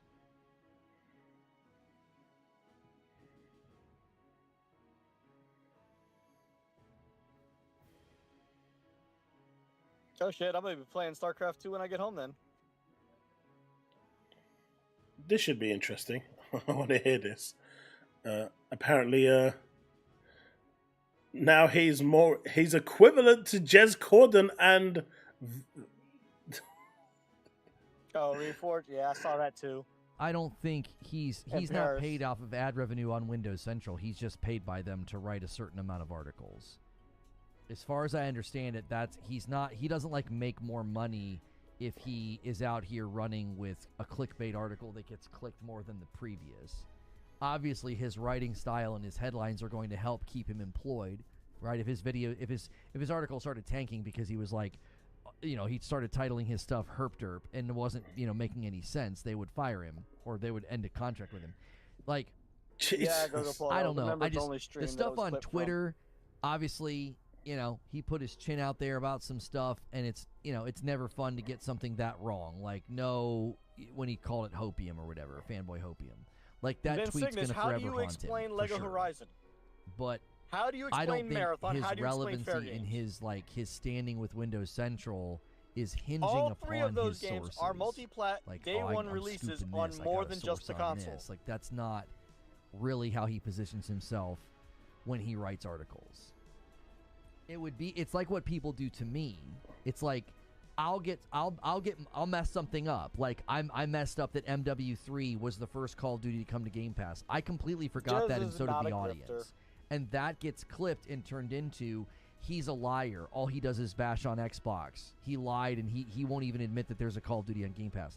And it's like, you know what I'm saying? That's like not I true, feel like Cygnus. people do the same.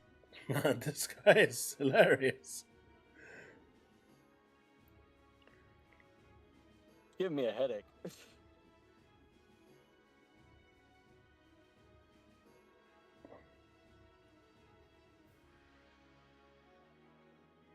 I can't force. My computer's still down. I'm ordering the power supply tonight. I finally got paid. My computer isn't working. I'm on my phone driving home.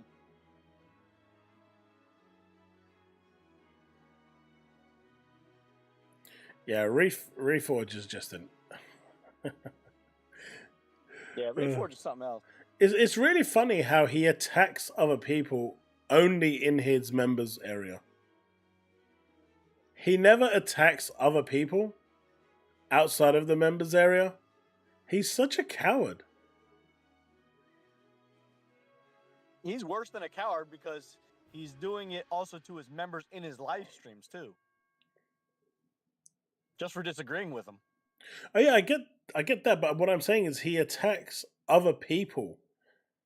Like Jez, like Paris, myself even. Only in his members section. He won't do it outside of his members. Yeah. I saw him recently posting in his members live stream about your Indiana Jones thing that everybody was jumping on the bandwagon for. Yeah, I saw that. That was hilarious. I think I even commented on Twitter about it too.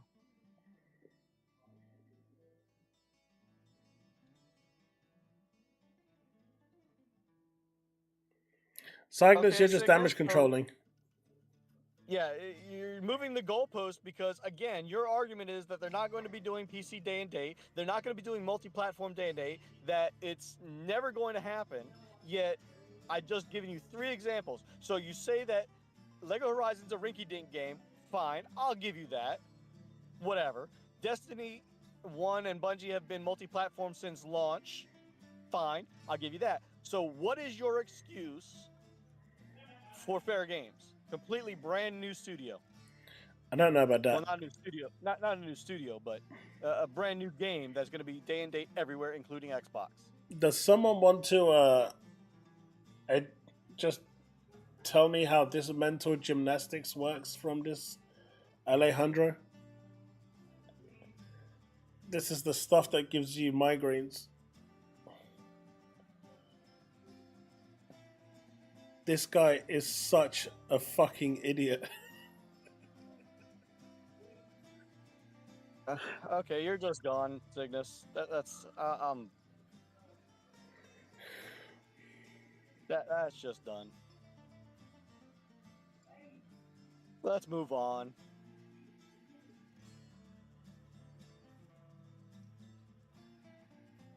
You can't see because you're too drunk now?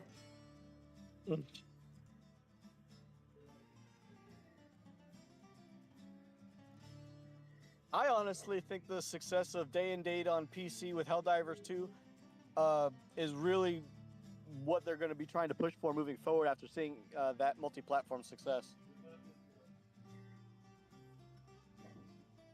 They unfortunately shot themselves in the foot with that, and I didn't expect that game to last much longer anyway because of the fact that it was made by the Destiny Crucible team. It was starting to get better before they completely shot themselves in the foot, though.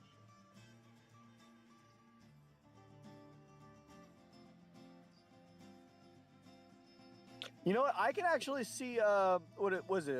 Wu Chang Fallen Feathers being Game of the Year potential. Maybe.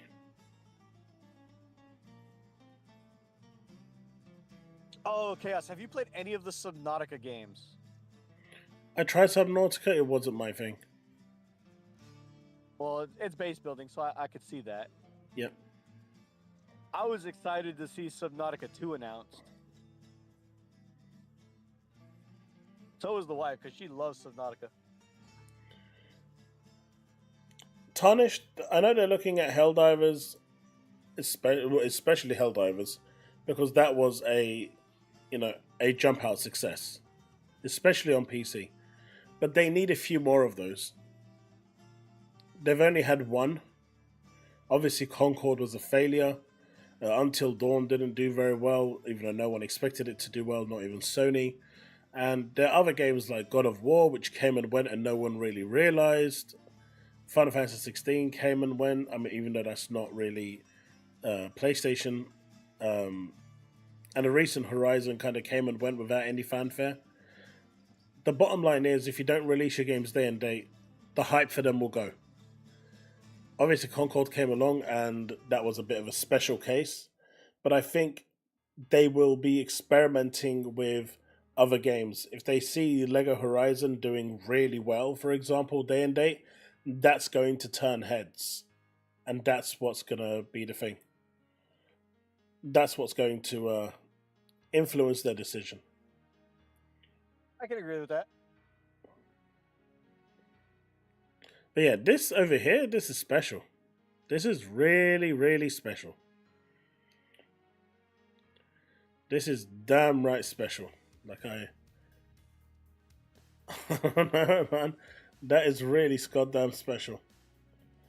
The mental gymnastics on that one is I don't even know what to say anymore. Oh, Project Latitude. Yeah, it's just. What does it say? Which post is this? Basically they're saying it's been reported that the PS5 Pro has more teraflops than the Series X and S combined. Like, it's so stupid. It's beyond stupid. Again, they're trying to use the teraflops as if it's an actual metric.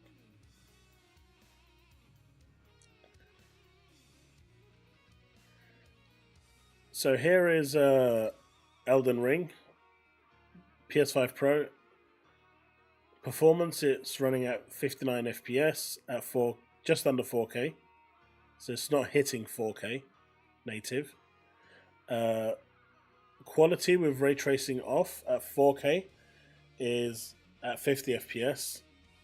And quality with ray tracing on is at 3K resolution. That's actually 3K. That's the second time in 2 weeks I've seen that resolution. It's so weird. But it's barely hitting above 30 FPS.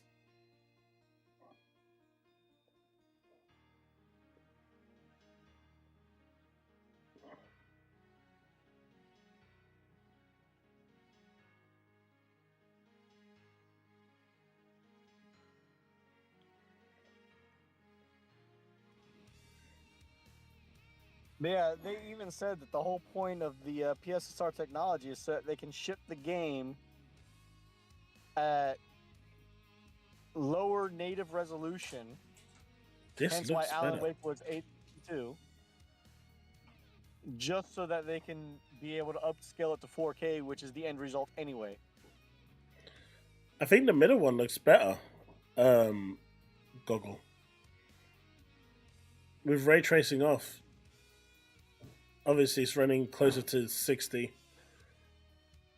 It looks slightly better than the one on the left. It's a little more defined, and obviously it's a different angle overall. But And see, that's the point, Tarnished Switch. Tarnished.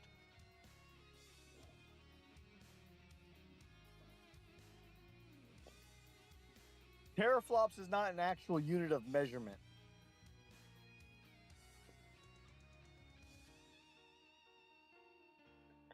there's been nothing for Xbox, honestly. There's been almost nothing. Microsoft has been tight-lipped.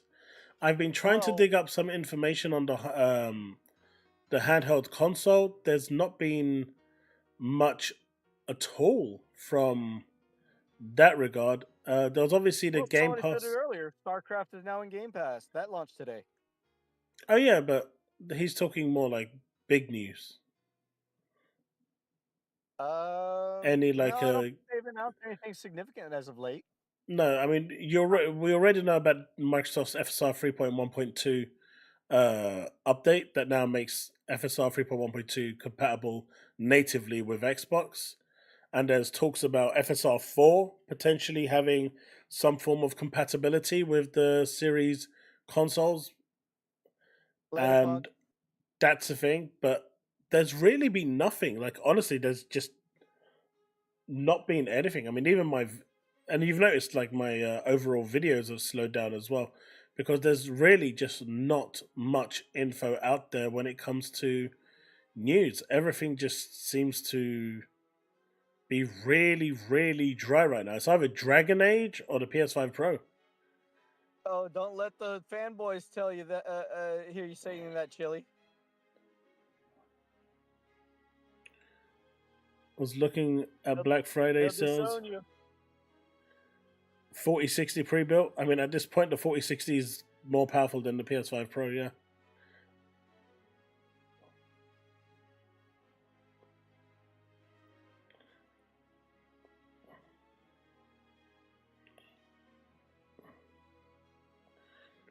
I mean, I posted one a while back. It was a 4060 pre-built Walmart computer.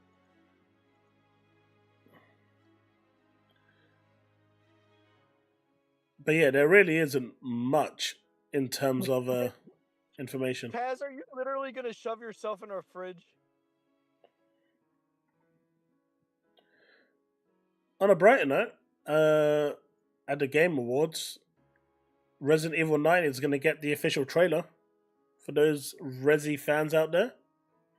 So there's that piece of news.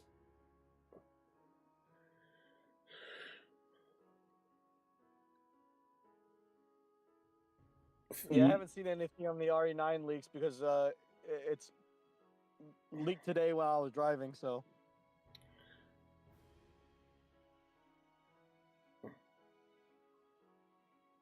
I'll probably catch up on that later.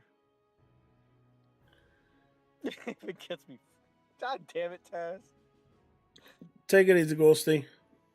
But yeah, so there's not much. I mean, not even on Indiana Jones. I think I was hoping for some stuff on Indiana Jones. There's not really been anything. Final Fantasy 14 is getting the update for the Final Fantasy 11 expansion. Xenoblade Chronicles has been announced for Switch, but that's kind of old news. So there's really not been much in terms of news at all. Is Stalker 2 the next release after StarCraft today?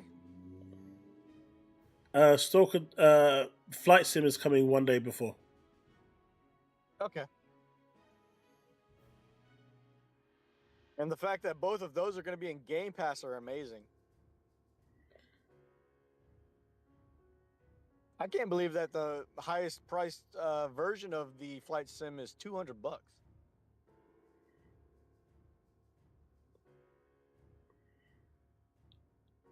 Nintendo plans to reveal their next console before 2025, April. Wait, really, Chille?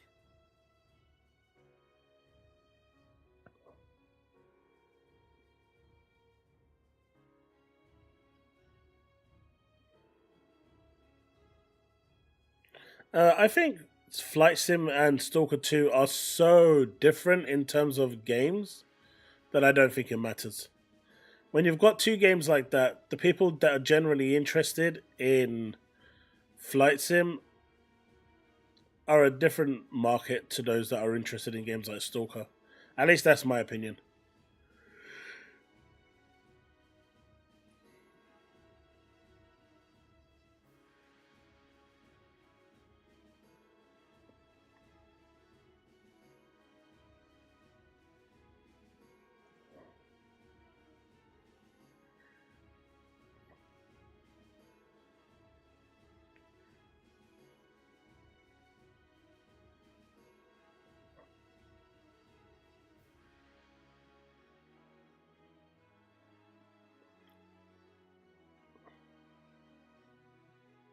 I agree with you, Steve, on one fact, the fact that Stalker 2 is obviously a shorter game than Flight Sim.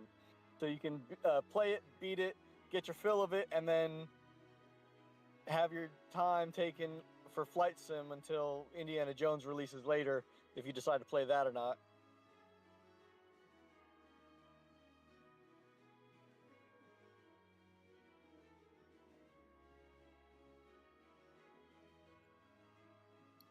Here's something. The new HoriPad for Steam. Wireless controller for Steam that are, for those of you that really want that Steam controller. The Steam button, use the Steam button to easily access Steam menu or activate Big Picture mode. When in Big Picture mode, the Steam menu can also be activated during gameplay. Available in Steam mode only. Capacitive touch thumbsticks, quick access menu, and the ability to button map your controller to what you like. Yeah, I don't like that either.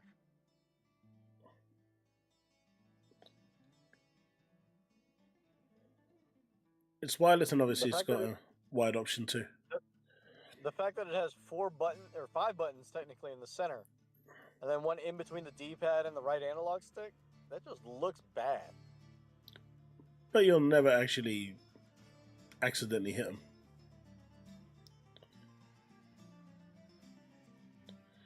Yeah, unfortunately, there's been no real big news from Microsoft. They've been really quiet. Like, really quiet. I mean, Japan has continued their... I mean, I'm continually seeing more and more people in Japan buying Xboxes, so that's kind of cool. But I'm really not seeing much. NASCAR is coming to Forza Motorsport today, for those that are interested in that sort of thing. But overall, nah, Steve, it's been really dry. The mocking of the ponies has pretty much been the biggest news, and of course Dragon Age, depending on where you stand on that. What was the leak from, Chille, do you know?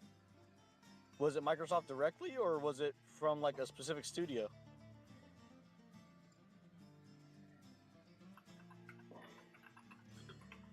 My prediction for Indiana Jones PS5 is probably going to be like an 87. Xbox, they're probably going to give it like an 83.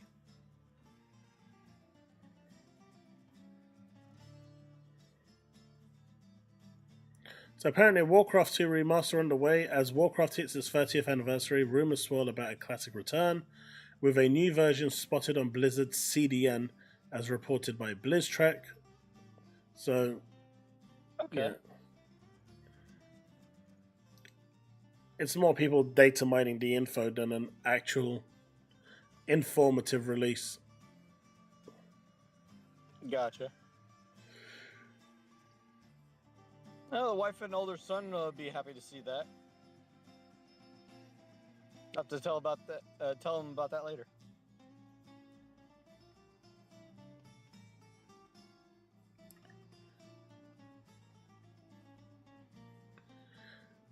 Man, I think I'm going to end with this, but I think Post Up nailed this bang on. Somebody has to question this brother's integrity or ask him how much it costs, because it is definitely for sale. Oh, for D-Batch? Yeah. Wow, the PS5 Pro has some secret sauce to help with PSSR. I also look at some of the teardowns of the Pro. Sony might have hidden a huge PS5 Pro secret that improves. Might have. Like, this dude is literally... I'm not even going to finish that sentence. I also addressed the 33.5 to 16.7 teraflop drama. Did I take an L? You took a massive L, and most of everything you've said has been bullshit. And Digital Foundry just came out and proved him wrong, too. 70 for Indy? Yeah, Steve definitely a pony. No, Steve's not a pony. He is with that 70.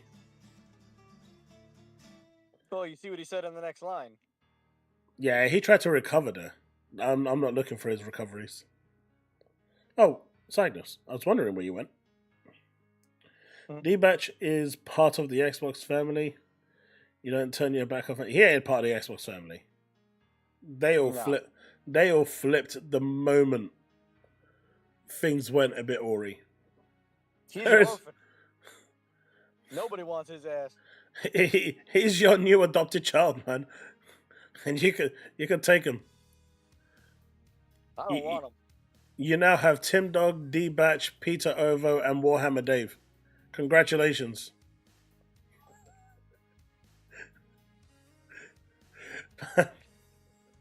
I've never seen people so butthurt and flip-flopping over consoles and stuff. I get we have fun and talk about it and chat shit, but to see people this hurt over video games, it's crazy. Because, Vertigo, they want to have value in the purchase that they made, so they want you to have the same opinion that they have. It's literally all it is. Oh, man, that's cold, man. I mean, he went straight for the jugular there. No, Devin. No, Devin. We know the truth. We saw the receipt. We saw it. You may have cancelled it, but we saw it.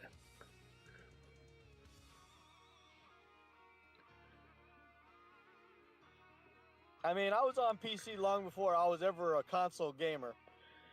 I still have my PC. It's just down right now due to the hurricane.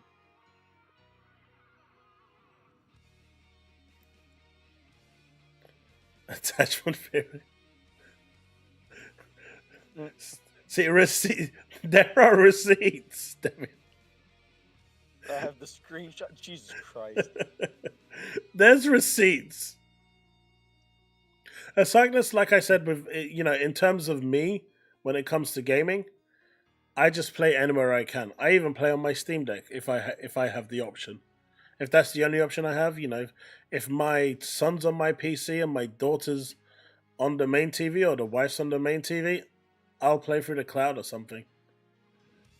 I think Actually, for me, aside from Black Ops 6 and Age of Mythology and Starfield, well, I haven't gone back to Starfield yet. You know what game has actually been taking my attention? Otherwise, what's that? Shin Megami Tensei 5 re-release, full version. That's a good game. I'm loving it. He was Steve. He was bragging about it like crazy.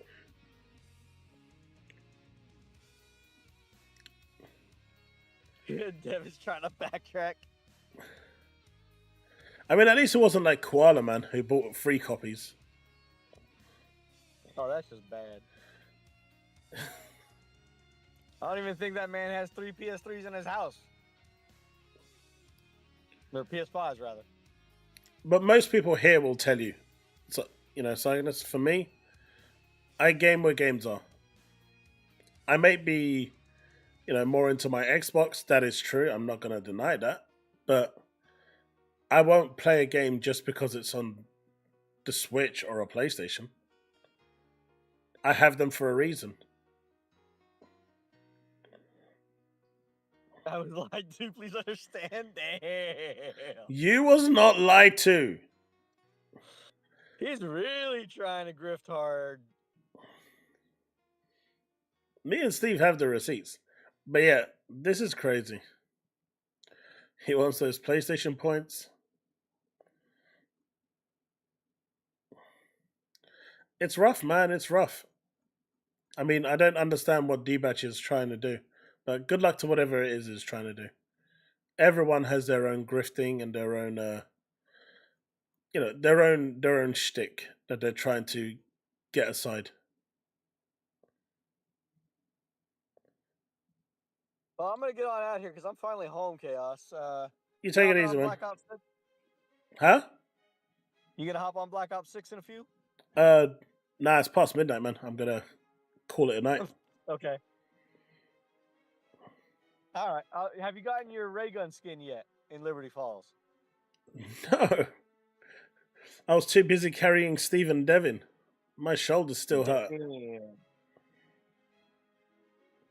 Yeah, we had a great community night. Ponies and we got it together. We had last week Friday we did our first members community night, and it was amazing. Played a bit of zombies and then some Call of Duty multiplayer, and then we finished off with some Fall Guys, which actually went down really, really well. Okay. But yeah, tomorrow or whenever, if you want me to help carry you through Liberty Falls at least to get through the Easter egg, just hit me up. Yeah, no worries, man. All right. Peace out, chat. See you, Chaos. Have Take a it good easy. one, and I will catch y'all soon. I'll be in the Discord later, casting from my Xbox. So, you guys want to hop on Black Ops 6? By all means, I'll be there. Later.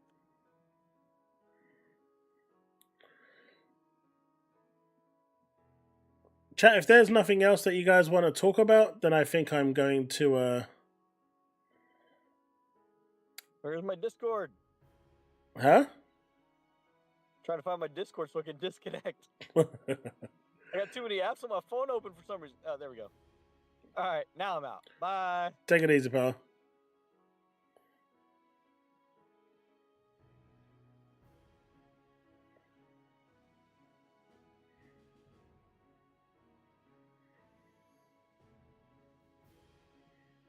But yeah, is there anything else anyone wants to talk about before we call it a night? Show us your adult collection? No. That's on a separate... That's on my super exclusive separate account anyway. Core Keeper? I'll have a look.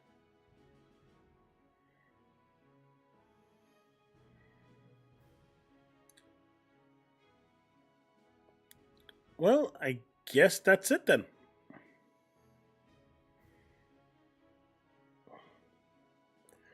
I'll be back tomorrow over at Twitch. Not sure if I'm going to be doing some Life is Strange or something else. We'll see. I do need to get through that quickly, so might get a few hours into it tomorrow. But Thursday we'll be back here, hopefully. If there's some news, I'll keep you updated. If you want to stay in touch, do follow me over at Twitter or X, whatever you want to call it, or join my Discord, where I keep people updated on most things. When is the next member stream? Not this Friday, probably the Friday after is when I'm aiming for it. So if you want to take part, do become a member and join us on a Friday. I'm trying to do 2 Fridays a month, but minimum 1 a month at the moment until I got things sorted. But it was a lot of fun, and I'm hoping to do more. Or if you just catch me in the lobby over at Discord, then you could definitely check me out there too. Because I'm usually just hanging around and playing stuff, and if I'm free, come and join me. But, with that said, have a good night, folks. Thanks so much for the fun. It was awesome, and I will see you all later. And thank you for the awesome discussions. Should be every Friday. Ha! I have needs too, Steve. Peace out, everyone. Remain legend.